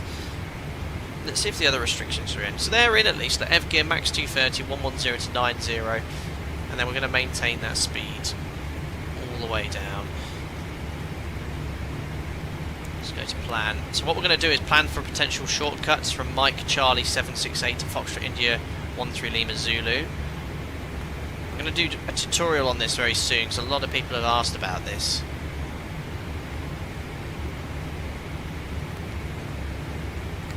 So after 768 we'll plan for a shortcut like this. Now hopefully this will work if I temporarily delete Mike Charlie 768. Oh yeah, look, it wants to be much lower, 3652. Wow, so we're going to be setting this to hard if it will let me, 9,000 feet, and that's going to be very high, but we've got to set that because that is the restriction here, 90 above. So we're going to make that hard, and that will leave us high for a straight in, but we've got to respect it. Now that's worked. VNAV will then put me at 90, and then we'll just accept the turn onto base when we can. That's very high though, 90 to accept a base turn here. 90. Doesn't say anything about expected routing or shortcuts. Oh, hold on. We flying to Malpensa. Let me read the operator's airfield brief, what we can expect. Crew should plan for short star, consider traffic and weather at the time of arrival. During off-peak periods, you'll be flyed an X-ray or uniform star. We're on an Echo. Let's look for an X-ray or uniform. A Riksov. This is the full arrival. So an X-ray or uniform.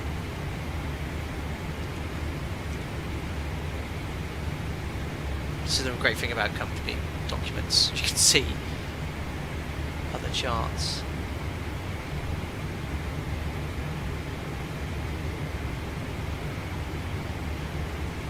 Two Echo is what we planned.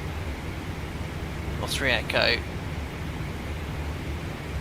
X-ray or uniform. Let's have a look at these then. There isn't an X-ray or uniform.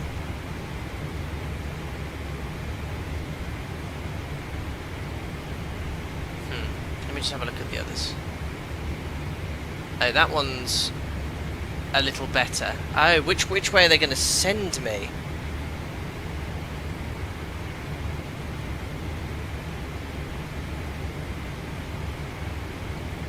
There's so many Riksovs.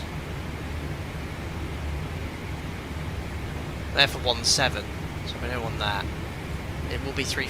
I'm going to plan for 3 Golf because that allows for a more of a shortcut. It does say by ATC. It's just because this 90 leaves us high, and here it doesn't have. Look, we have 6,000 or above, so it's a much better position to accept a base leg. We'll leave it as it is and just check later. Onto the ILS. So either way, we'll get there via inlet. MSA 10,300. That's due to the Alps to the north. Now, on my test sector, the auto nav tuning didn't work. So is there a way of checking to see if the frequencies are there? Yeah, see, it says 109.1346. I don't think I had that last time. And park, what does that mean? So does that mean it will automatically... Oh! Or do I need to do that? I'll press that now. Well, let's see what happens later, but we can tune it manually if we have to. So 109.1346 is set. Elevation we've covered. Platform altitude is via EGPOP, 7.2 miles and 3,000 feet.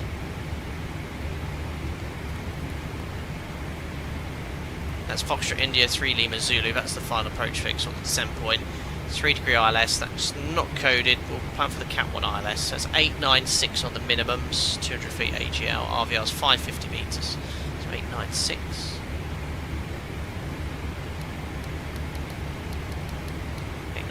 Jim, you can have 896 as well.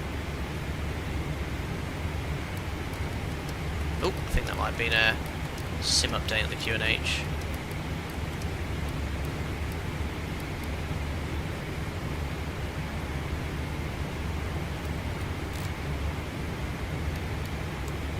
defects. So straighten off the ILS, we'll just have to see what star we get and judge our point to turn base based off our height. We don't want to be too high. Elevation's 800 feet above the ground. False localizer captures may occur, so take caution. So that could be due to terrain. Just you don't want to be intercepting the wrong localizer, so make sure you get the correct ILS tuned as well. Circle to land, not authorised to the west, we're not doing that. Missed approach, obviously an immediate left turn, because we don't want to keep going north to the Alps. Proceed on course 346 to 4,000 feet at 1450, but not before Mike Charlie 702, left turn max 210 to hold Eggfall. Direct entry, right hand turns. Missed approach climb gradient, standard is 2.5%, but 5% till 2,000 feet. So missed approach climb gradient is based off single engine performance, so we should be all good in this gross weight. Cool. Landing performance then, 3.5 left, it's a super long runway. It's 3,900 metres, no problems at all. Landing performance calculator, I don't know how accurate it is here in the tablet, we can try it. I didn't try it earlier. The takeoff one does need a little bit of fine tuning.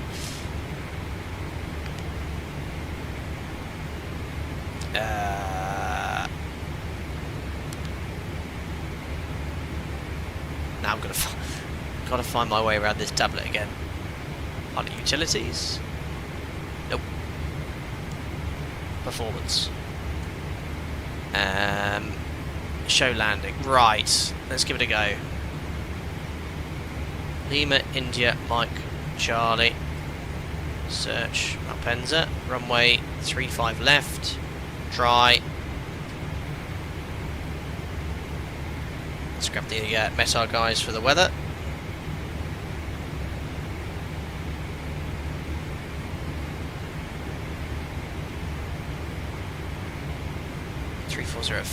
Cavo, this lovely day. 3405. Cavo K, temperature is 24 degrees. QNH 1016. That's what we're expecting. Both reversers, flap 30, anti-ice will be off. Brakes, try 2. Landing weights. Reset MCP altitude, so ready to descend. Let's just have a look at the arrival. So we set 120, look. And that's now set. Landing weights. Do you have to burn off the fuel? Oh, that's a bug. Yeah, this is like a little issue. Like 8.7 on board, fuel at Malpensa 8.6. We're going to probably burn more than 100 kilos. I'll probably say we're going to burn another ton. So let's say our landing weight's a ton off our actual gross weight. Okay, it's a work in progress. Let's put 181 tons. 181,000 kilos for edition 5. Calculate. Oh, nothing coming up. Blast. Okay. That's a shame. Hopefully that will be working soon. Right, top of the sync. 10 miles away still. Let's now just use the Navigraph one, which is absolutely fine.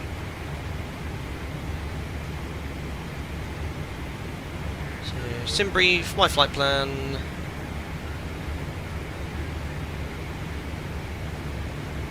And let's just share the page. Landing. So 3.5 left. Landing weight, yeah, it's close enough to that. Flat 30, optimal brakes, reverse, yes. Rear additive, winds all in. Dry runway, calculate, factor distance. So that's all in. That's showing actual landing distance, factor 2,700. So 2,700. Close that.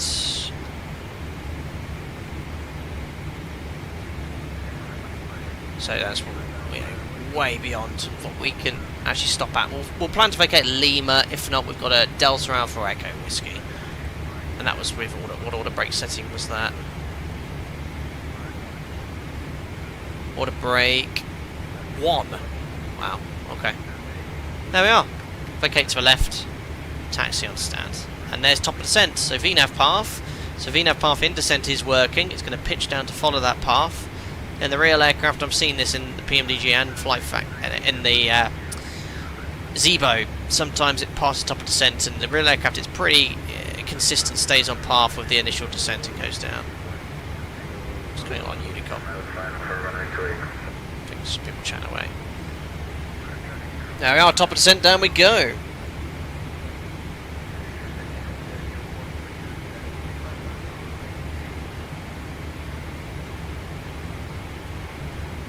Steven, the PMDG NG's left-hand AFB doesn't show any apps while the right one does. Really? It's always shown on my left one, but not the right, I don't think.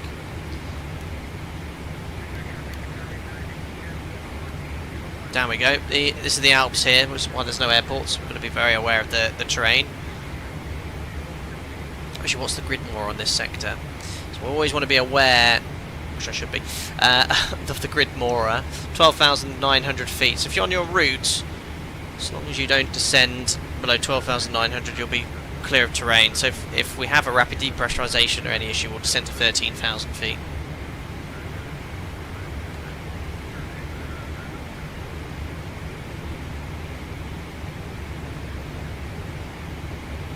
Well, welcome on board if you've just tuned in. We just started our descent in Milan to Milan Malpensa.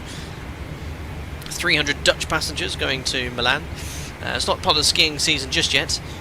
Oops, I forgot to put the landing flap 30, not a brake bomb. But ETA will be touching down in approximately 26 minutes, probably a bit less because that's the full arrival in.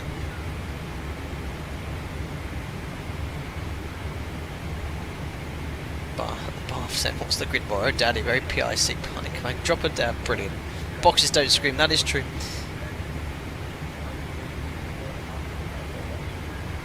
Yeah, that's what we always joke. I'm a very good friend of mine. He's going to be my best man at my wedding.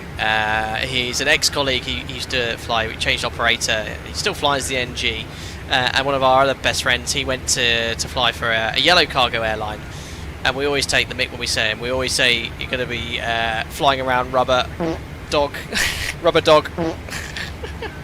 for the rest of your career.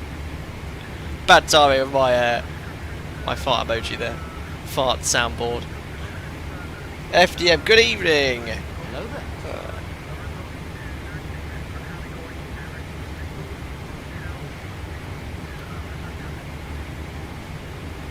Cool. So far so good. Performed nicely.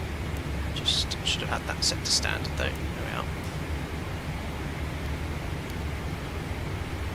FPS now are en route. If you're interested, it's about 40 I'm getting here. But if I'm not streaming all my streaming software, Navigraph, Xpilot, VATSIM, web browsers open, I'll probably get an extra 10 FPS. Actually, did you meet them during work or before? Before work. We trained together at Oxford Aviation Academy, and my best man, we did actually meet at work technically, just when I started.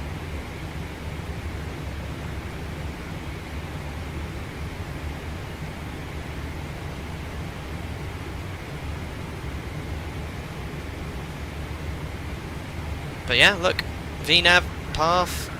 Now, one thing I've noticed, this is not an idle path descent. I don't know the 777. Does the 777 have different VNAV options? Will it go for idle path? Because this is a sort of on thrust descent, 1800 feet per minute. I don't know if this is a limitation with the FlightFactor at the moment.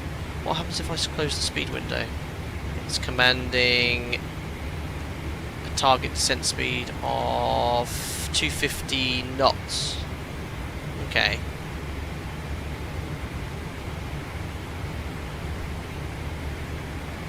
I don't want to go about slow. We'll do about 280 in the descent. 290. So now it's in VNAV speed, so it's prioritising the speed over the path. When we get back on path, this will convert hopefully to path.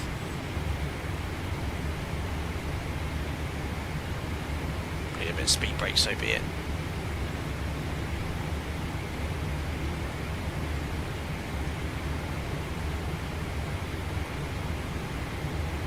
I have a lot of high terrain now. Oh, what on earth was that? I think that's my sun visor, which I'm moving in the dark. 777 VNAV has difficulties too, not quite Airbus, you need to fly it. Very interesting. Yeah, and again, this is where the differences between my knowledge will differ, because obviously I don't fly the the triple. So here, 290 knots in VNAV speed with the thrust levers close, giving me about 2,700 feet per minute. It's now got to VNAV path, so it's going to follow that. Go to speed, it's going to add thrust now to maintain the target speed of 290 knots. So this VNAV path with speed window open, which we have on the NG, we call it common VNAV.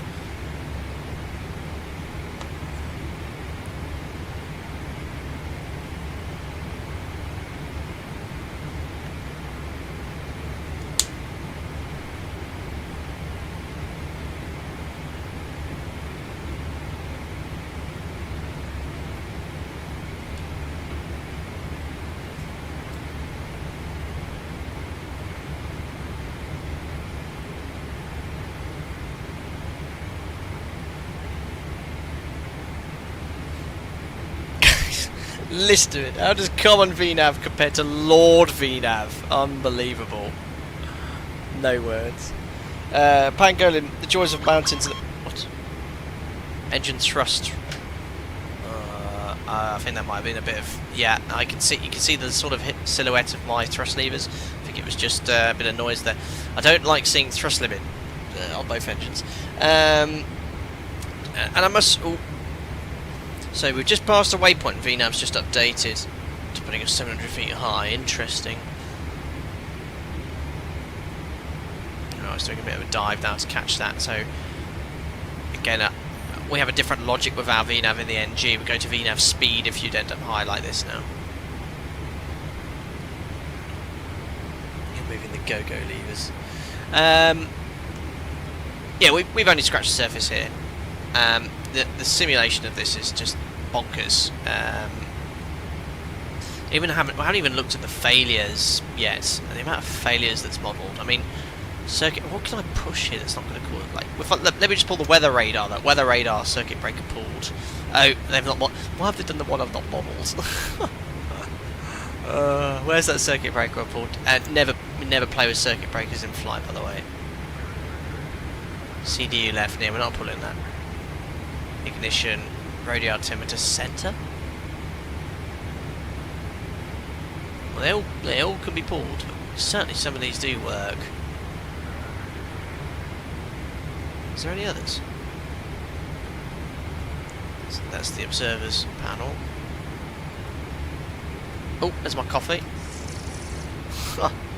And now she'll ask for more coffee after I've drunk all that. Oh, we've not even done a cockpit tour.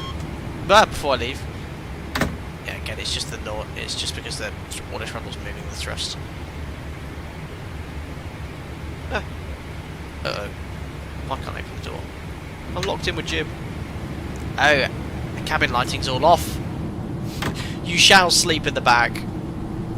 I know you can control it here. I thought I had that set to auto. Where's the cabin lighting? More important things than flying the aircraft is discovering the cabin lighting. It's all good anyway. So now it's in VNAV path, catching up, speed's good.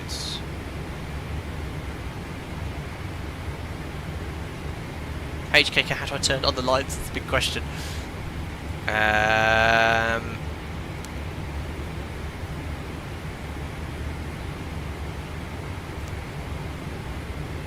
HKK, forgot to code in the auto cabin lights. Give me a few days, no problem. I'm sure it'll be there.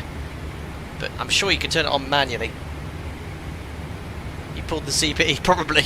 I was putting a few CVs there.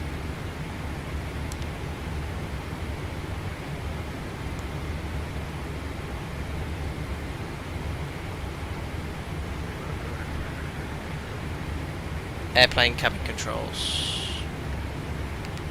Thank you.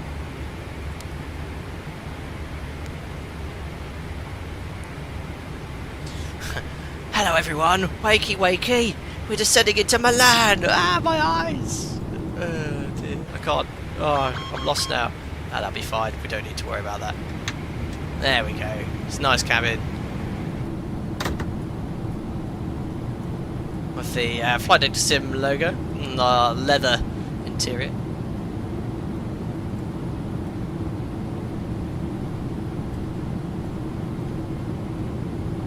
Lots of business class seats here. Yeah, nice lighting, isn't it? I love how the noises change as you get further back. I just hope we're not descending to our death.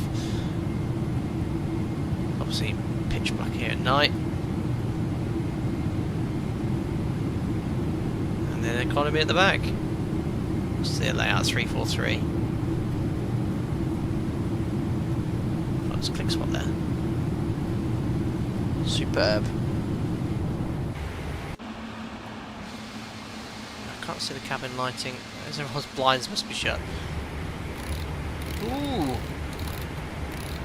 Oh, that's cool. Love that little light there. Wait, have they modelled... Is it on this aircraft? I can't remember which aircraft they've done it. Is it the gas but you can move and you can hear the airflow noise change? Was that a different add-on? Can't remember if it was this one or another one. That was really cool. Can't find another gasper. Anyway, should probably concentrate on the flight path. So it looks like every time we fly over waypoint there's a slight change on the VNAV path. Shouldn't happen. A fog-bound turtle. Are you carrying anyone? They're invisible. 126750. Over to 80. Got some ATC now.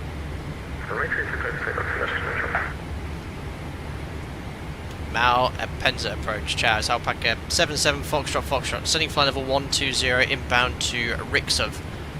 Italo 112, low altitude direct. I need you to climb, sir. I need you level of 5,000. Someone's about to fly into the mountain. Ooh, Malpensa's ahead. 150, expedite climb. Someone's going into the mountain. Expedite, sorry for that, I think he's prioritising the guy about to hit the mountain. Passing 3,500, climbing 5,000. November 77 Mike, descent for level 980. It's not Joe, no. Sunpoint level 90, Alpha 37 Mike. Ryanair 2106, descent for level 070. Busy still here in Malpensa with this event. Ryanair 2106, That's why we came in here today. 070. Please take in for radar 2106. Descent for level 070, monitor the frequency. Oh dear, they would have upset this guy. Italo 2021, contact Milano 127-450. 127.450. 021, ciao. Ciao, Italo 9019, descent for level 70. Descent for level 70. Ah, look, it's just tuning central wireless. Victor, Alpaca 77 Foxtrot Milano. Alpaca 77 Foxtrot, Child, sending flight level 120 to Rixov. Alpaca 77 Foxtrot Heavy, Milano, ciao, Rixov, 3 arrival, descent for level 120.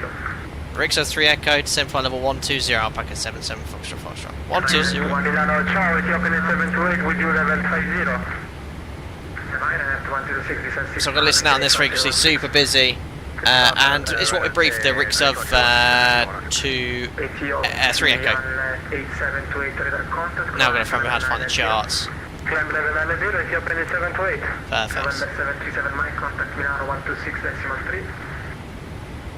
Seatbelt's coming on. No smoking signs on. We better shut that door. Oh, it is. What's the transition level here?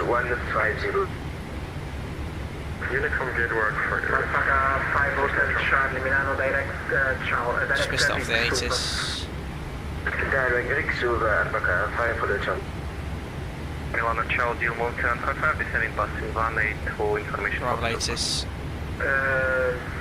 Transition level 70. Where do you put the transition level? Here it is. It's just gone to America, that's all. Ah! 3250, deal mode 755. Hello, Clem 53 Mike Alpha with you. I'll get rid of the green standard. Clem 53 Mike Alpha, Milano, ciao, reduce speed 250 knots. Reduce speed 250 knots, Clem 53 Mike Alpha. Alpaca 5 Hotel Charlie, speed 290 until advise. So Rixov max 250. 290 until advise, Alpaca. Oops, I'm speeding. Milano radar, hello, Golf Lima. See message, drag required. Flight level 270 inbound to Odina. Thrust should come back. It's got to VNAV speed, so it's going to pitch for that, that's fine. I don't think this brings the aircraft icon on.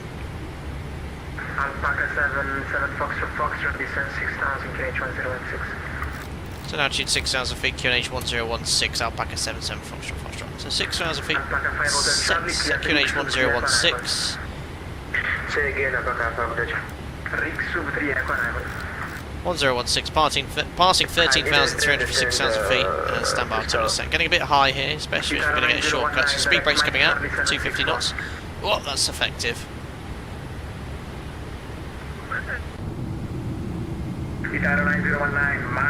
Just see the speed brake extended in the beacon reflection.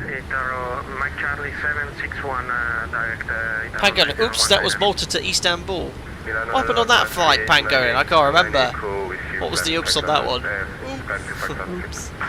Yeah, with the speed brake out, you get this massive extension in the manoeuvre margin. Back on path, so I'm going to stay that now. You know what, VNAV in descent seems to be doing its thing. 110 below to 90 above on the next restriction, which it's going to comply with. Yeah, path's working nicely in descent, it's just in climb.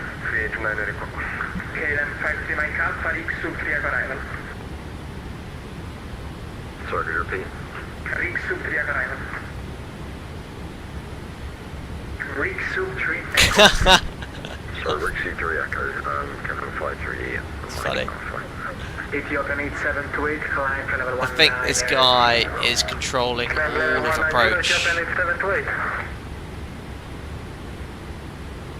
Oh no, there are different approach controllers, we might get handed over. 77 Foxtrot, speed 220 knots.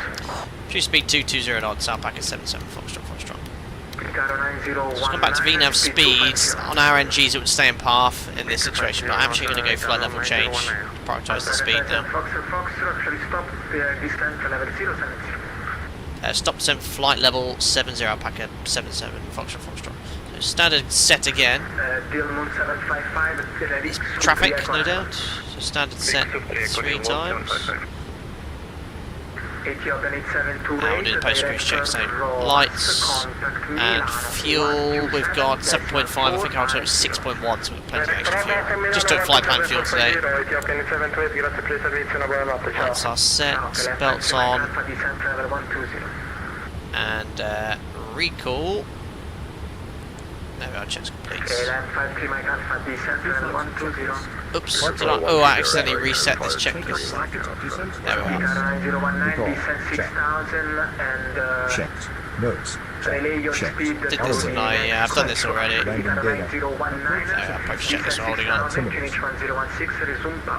So very high here, but we're going to probably do quite a lot of this arrival. So if it was quiet, we'd get it straight in. You can see a bit of it. You can see an aircraft on. Alpaca 77 Foxtrot, speed 210, contact Milano 125630 with your speed. 125630, Alpaca 77 Foxtrot with the speed. Ciao, ciao. Ciao. Approach 612, Quebec, relay to transfer field. Oops, 63. Second? Ah, no, it doesn't tune up the standby frequency, annoyingly. Yeah, second. We'd like to go to the field. I think that might be just a glitch with the radio tuning panel. Roger, Golf Bravo Hotel, you can maintain present speed for the moment, I will call you back. And Milano approach, hello, Alpaca 77 Foxtrot, descending flight level 70, Mike Charlie 768, speed 210 knots. Alpaca 77 Foxtrot, ciao, descend 6,000 feet, QNH 1016. So altitude 6,000 feet, QNH 1016, Alpaca 77 Foxtrot. So again, 6,000 feet, so QNH 1016. Passing 9,200 for 6,000 feet, stand by to the set. A little bit high, but again, we're going to be sequenced in. There's some traffic, look at our 11 o'clock 4 miles. Oh, I've got, is that my visor there? There we are. Lufthansa cargo 162, 165 is good. Yeah, it's crossing traffic just ahead of us there. Look. It's all about building a picture, seeing where you are on the approach, and obviously we've got the beautiful control eye here. Oh yeah, it's busy, look at that! Wow. Couldn't realise how busy it was with it. Right, so we're going to be really going downwind here. Speed. Is this a 777 thing? Why is the speed dropped way below target speed? Look at OVS 1,000 feet. Come on, thrust. Yeah, that was getting below the up speed. That's a bit dodgy. So ignoring VNAV now. VNAV's obviously planning the most efficient descent, but we're just going to keep on. Sorry, stop descent level 70. Stop descent flight level 70, Alpaca 77 Foxtrot. Oh, set standard again. It's just that traffic ahead. Charlie 27. Why is it the aircraft not going to set it 3 times? That happens all the time. 128.25. Yeah, so I think it was happy letting the speed drop below the up speed. So that traffic's very close in front of us. Alpaca 5 Hotel Charlie Milan with contact, descent 4,000 feet, QNH 1016. So we're going to do a very shallow descent now. 2,000 feet, QNH 1016, Alpaca 5 Hotel Charlie. On to go. Ryanair 2106, turn right, heading 330, clear direct 0, runway 35 right, maintain speed. Well, the auto-tune now worked. It didn't work on my test sector. So busy here. But he's going to have to make a... There's that Ryan ahead of us, so he's got a bit of a gap. Ryanair 2106, confirm ILS 0, runway 35 left. Runway 35 left, Ryanair 2106. Yeah, so we want to do a real shallow descent now. Golf Zulu Alpha, Bravo Hotel, those engines. Speed 170 knots. They're really good. Until 69. Got to turn the logo light on. Golf Zulu Alpha, Bravo Hotel, Speed 170 until 69. I'm going to turn the wing lights on non-standard. 170, Golf Bravo Hotel. Because it's night, because look at those fantastic engines. Alpha 5 Hotel Charlie, expedite to descend, flight level 80, continue descent 4,000 So feet. good. Expedite descent to 80, continue descent 6,000 Ali Mish, has the night lighting and explain that change recently? No, but it's always looked really nice in this sim.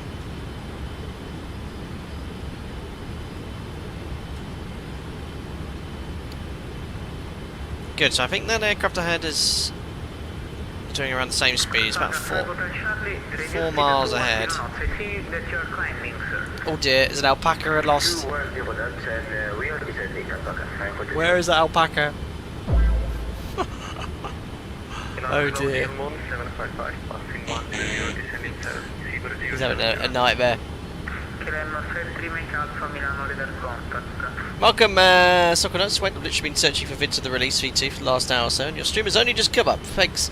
Well, thanks YouTube. Yes, well done YouTube. Welcome aboard now. Yeah, I mean, I like it. You know, we know there's a few things that need to be fixed regarding VNAV, but it's got it. It's working well in descent. Obviously, we're having to adjust it now because of ATC. But yeah, really, really pleased.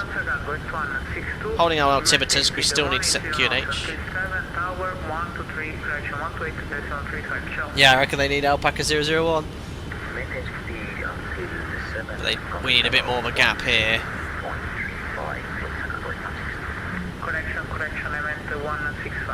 But this is how these arrivals work, these point merge arrivals. They sort of keep you on here until it's busy, but it's so busy we're going to have to fly the entire thing with that traffic just ahead of us. Riding 290 degrees, Alpaca 77 Foxtrot. Am I cutting the corner? Hehe, boy. He's cutting me in here, look at that. Bye bye. Bye bye. Cheerio. Okay. Oh, I love it.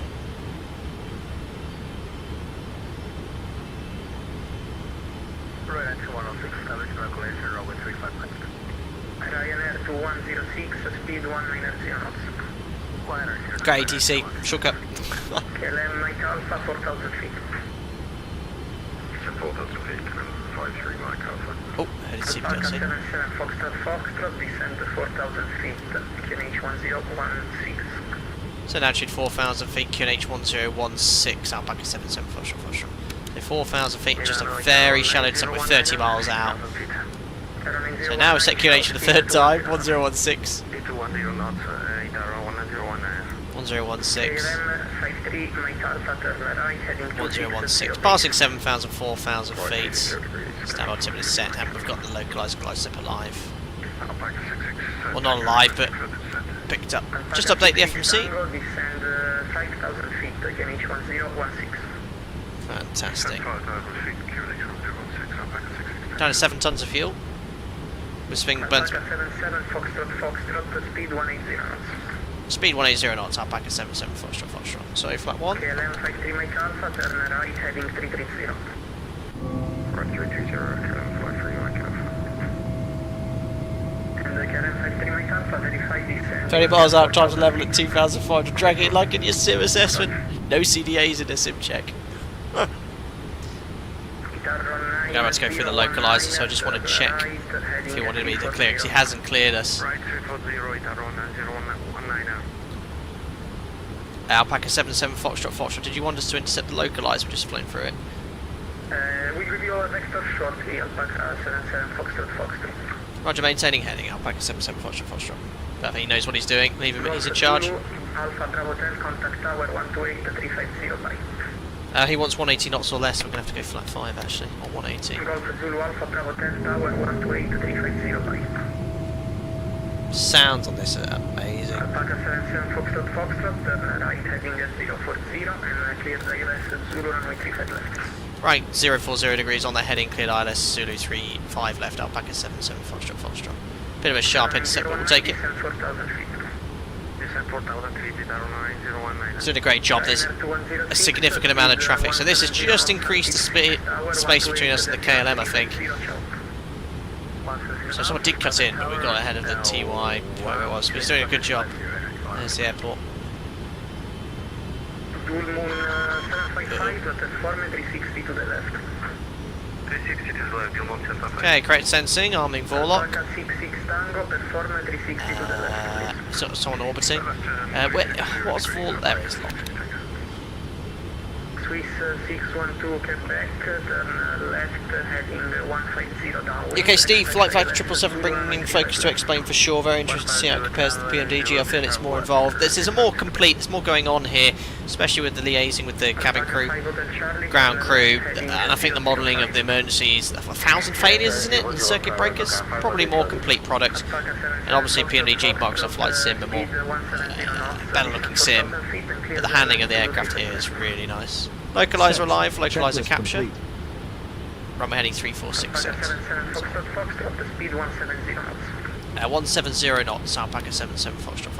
So we can bug 170, that's above the flat 5 speed. Just keep that spacing. Blind slope alive. Just going to increase the VS slightly, so we sort of capture the glide slope around 10 miles.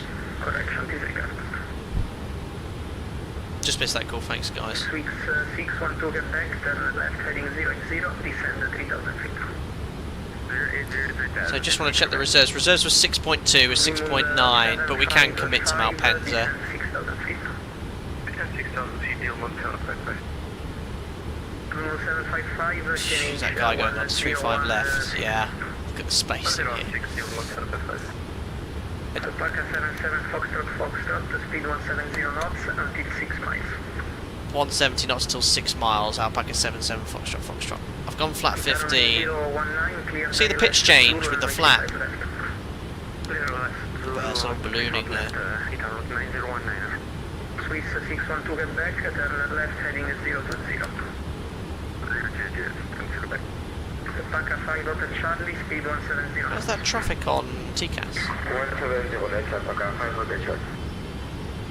He's just within 10 miles. But we'll keep the speed KLM 53 Mike Alpha, looking good. Spell a go around, I know it's busy. Tower 128.265. That was a completely different frequency. Negative 128.350. Sorry, 128.350, KLM 53 Mike Alpha. Okay. Alpaca 77 Foxtrot, your preceding traffic is a heavy 5 miles in front, contact Malpensa Tower 128.350 chop. 128.350, Alpaca 77 Foxtrot. Oh, he did actually clear us on the R list, didn't he? Approach arms, over to tower.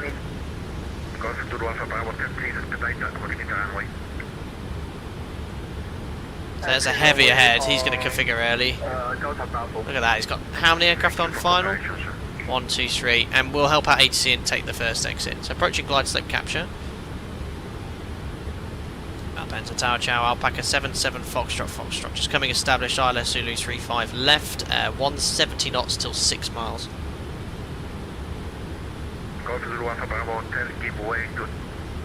No, okay. Please maintain Glide slope capture. Position, contact ground 1 And missed approach, altitude 4,000 feet 6. 121.9er, thank you, bye-bye. Golf Bravo Hotel. There's traffic behind us as well. I might start slowing down a bit sooner. Yeah. What's the go around call in this? Is it go around flap 20?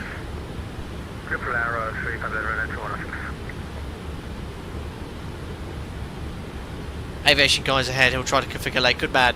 2 miles, get down flap 15. Right. I'm going to have to start slowing down though. See with flap 15 it's sort of holding the speed here, so I'm just going to bring a little bit of speed brake. Before landing checklist. Landing check is coming off. Landing gear down. Malpensa, greetings, your number 3. Continue approach and reducing approach speed, expect legend clearance. Continue approach and we'll start reducing speed now. Alpaca 77 Foxtrot, Foxtrot. There we are, so we're going to start reducing speed. Going to bring the speed brake out, minimum approach speed. So there's the speed brake going, the speed down, and now we're going to go gear down. Flaps set. Flap 20. Never bug below flat speeds usually. The flap 25 means below 185 knots checked. And below flat 30 for 170.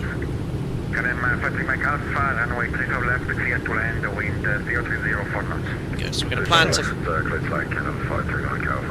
to plan to land and vacate Foxtrot's too soon, but Lima at the least. So we're going to want to break 1. So flaps 30 green lights. Checklist complete. Already clear to land. Thank you, Jim. Very interactive.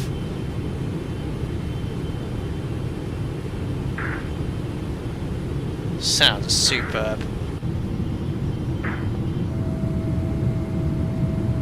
Awesome. So that we've reduced our speed. That's oh look, there's actually a traffic. Yeah, they're over the thresholds, so we're good. It's been really nice this flight. Really impressed with the flight factor. Really complete. FPS has definitely increased. Yeah, what am I getting here? 35, 40, but it's silky smooth. That's with everything running. It should look really smooth for you guys. On the speed brake, thanks. Yeah, does that not come up on the landing checklist?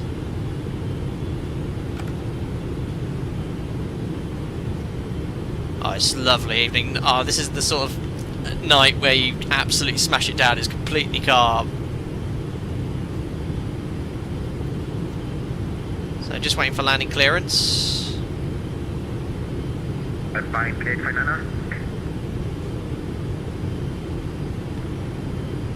Good evening, Nita 9019 established ILS 35 left. Just check spacing here. Out to market. 019, continue approach number 3. Continue approach number 3. Oh, it's vacate. We've got absolutely fine. Land 3. Well, we're going to disconnect, of course, hand fly. Maintain position, Milan 5 Mike Alpha. Disconnecting autopilot, my controls.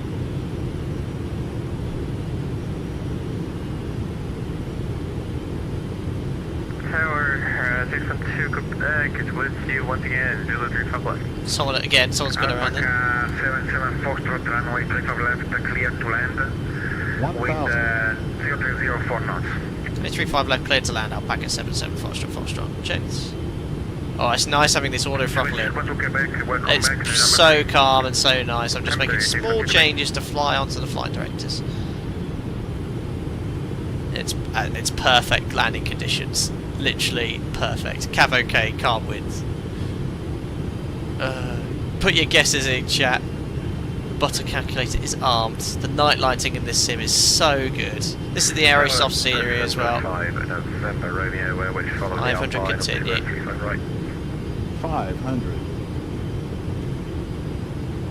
Keeping the runway at the same point of the thresholds. 400. Flare a bit higher than I do in the NG, probably about 40-50 feet. Don't know what the correct height is in this.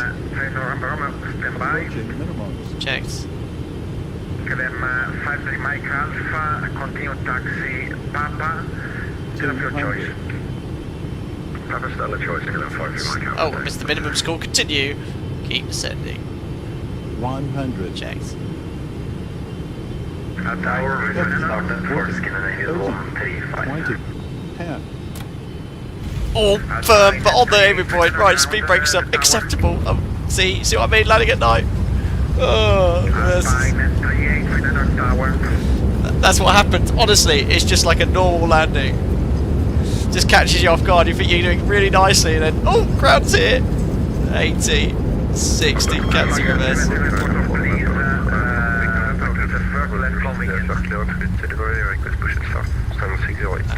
Taking second left. I think that's what he said. Tower, hello, Alpha 5, Hotel Charlie, 11 miles, 55 miles, sorry, 25 Oh, I'm not even looking at chat. 5 left. Alpha 5, Hotel Charlie, your number 3. Ladies and gentlemen, welcome to Malpensa. Clear left, clear right. Oh, that's honestly, it's exactly how it happens in real life. Alpaca 77 Foxtrot 5, get it Delta Alpha. Runway 35 left, clear to land, wind 0304 knots. Clear to land, runway 35 left, 8090190. Postman 5 November So Romeo. I'm just going to taxi forward and hold short of the next taxiway. We're not going to go left on Whiskey.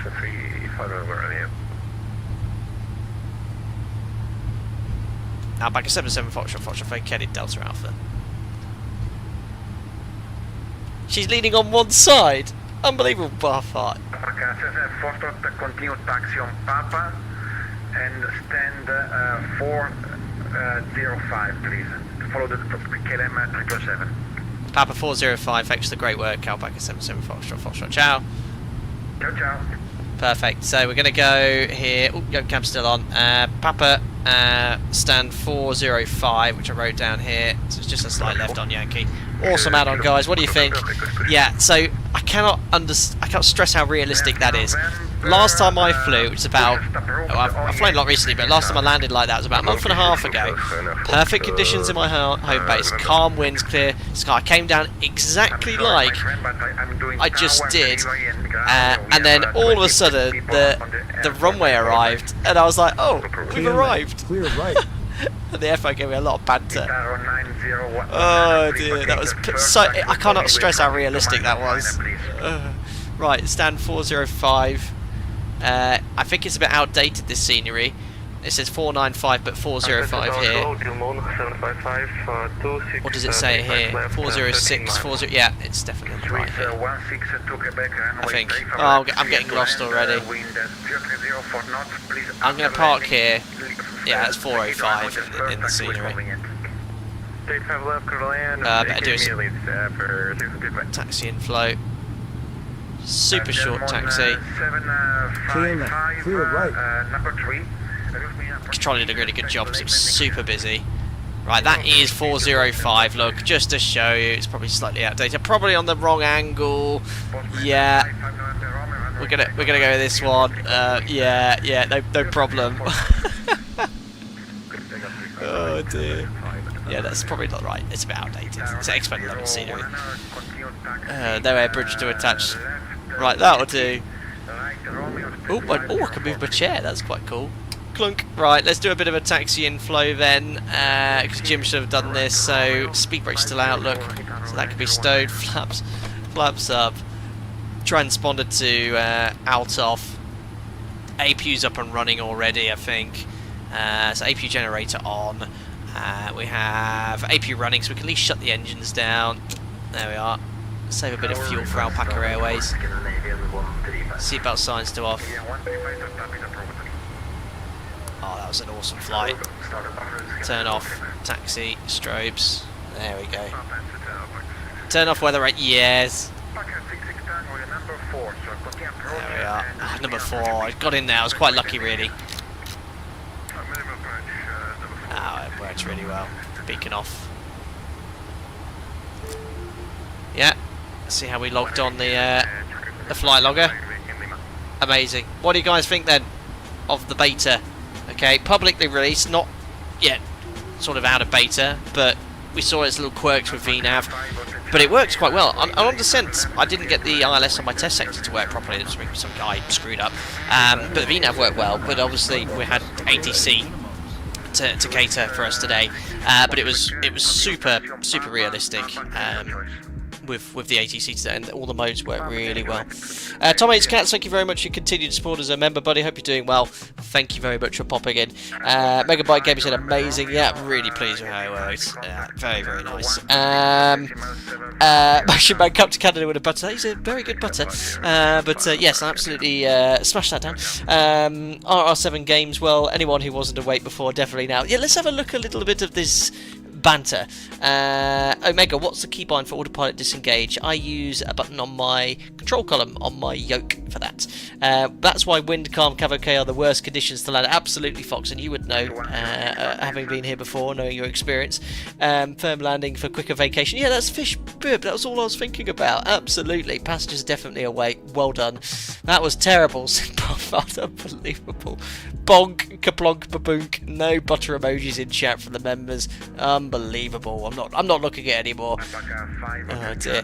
Flying Walnut's a great fun. Looks really good. Yeah, it's a great add-on there. Is G only engine model? I believe so. Alipay 2. Whether there's any more coming, I don't know. Pancoding, do we get a replay with daylight so we can see the big dent in the runway? Unbelievable. It's not possible on X-Plane, unfortunately, because it does switch back to the time, I think, when you start the replay. Ted Barker says, top draw. Thank you very much, buddy. That's very kind of you. AJ Fernay, $3 donation as well. Thank you very much, buddy. That flies so good that I'd buy it. Oh wait, did. Brilliant. Oh, you're ahead of the game then. Excellent. Well, it's available now publicly. It's it is pricey, $89, but this is a complete model. I mean, I did not even scratch the surface today. Just have a look at my older videos and streams where, again, I only basically scratched the surface.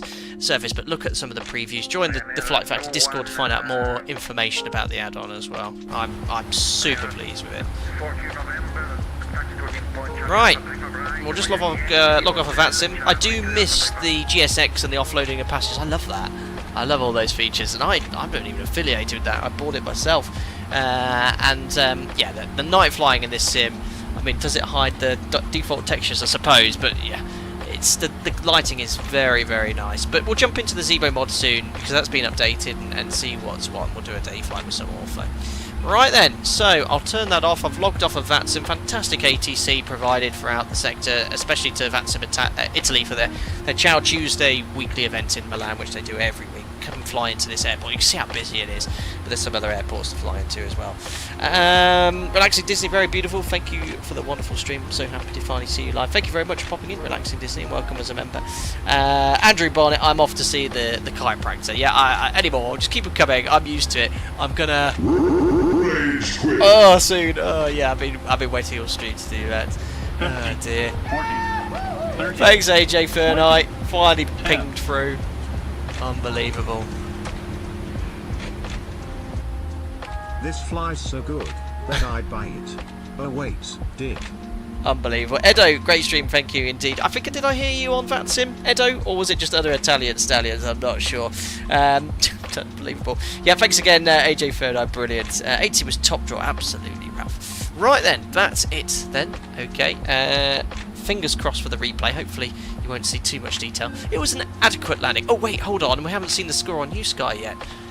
Oh, no. 9.9 out of 10. What for? My firm landing. So distance from threshold for average touchdown. What was the deduction for? Was it because I landed a bit firmly? 1.4 G is nothing. 2.1 triggers a hard landing. Absolutely fine. 9.9. Oh, I'm not having a good month so far, guys. For Alpaca Airways, that's what was it? A 9.9, a 10, and a 9.97. No, it's not too bad. Oh dear. We'll have to see how we do tomorrow. Don't forget, we'll be live again 3 PM in the 777-200 for PMDG as we fly to Frankfurt to check out Erisos's new scenery. Brilliant. Right, turning that off as well. Grr.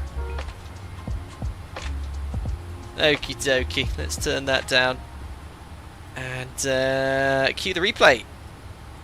Fingers crossed the replay will work.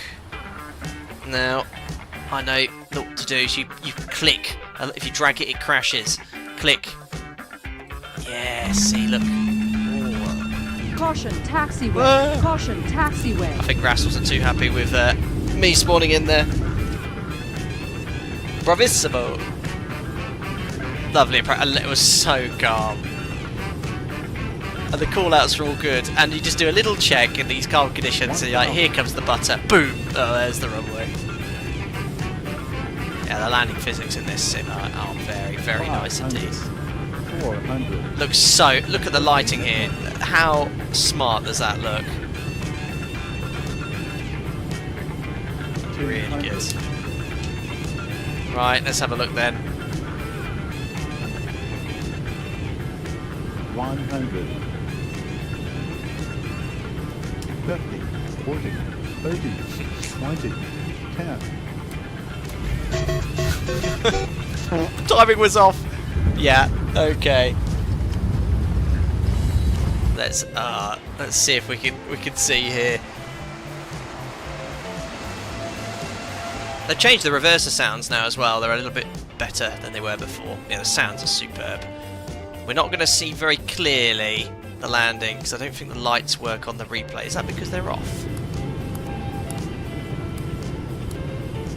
Ah, that's better. You can see my firmness in much more detail. Blonk. Oh, it wasn't that bad. An 8.5 on the Richter scale. Oh dear. I didn't realise you had to turn all the lights on the replay. Oh, you can hear those reversers. Oh, that's the view we're going to do in a second. Let's just have a look at that landing from tower.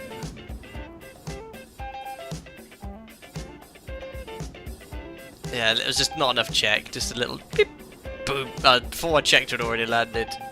Nicely derotate the nose.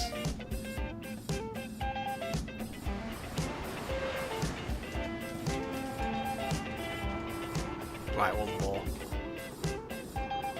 It wasn't that bad, was it? Was it? I wish it was a little bit. The sounds are great. Just wish it was a bit more volume. Poof. Huh. Superb. Oh, this lovely wavy wind sounds. That's really cool. Right then, guys, I'll pop you in here so you can enjoy the view from the perspective of someone sat on the left-hand seat on this beautiful night approach into Milan Malpensa. There we are. I'll just put you a little bit further back. Look at the lighting at night and the cars and the traffic. Superb. Right then, that'll do. I'll stick you there. Excellent. Well, once again, thank you very much for popping in for another Flight Data Sim live stream in the now publicly released public beta FlightFactor 777-200ER. Massive thanks for team for sending the aircraft to me months ago when it was in alpha and promoting it as well. You know, I'm not paid by FlightFactor to say it. I'm always given with everyone I work with the ability to talk about how I think the aircraft is, and it is no denying that this aircraft's really, really good. There's a few things to polish up with VNAV and a few other things, no doubt, in the background, but this is 10 years' work by a dedicated team who've made, you know, as realistically as possible in a desktop simulator, a complex wide-body jet. So, awesome job by the team. Thanks again for them for sending it out. To all the people that donated, gifted members, thank you so much, Stan, for all the donations as well. Very generous as ever. Very kind of you, appreciate it. And I'll be live tomorrow at 3 PM, so I will see you then, guys. Take care. Good night from me.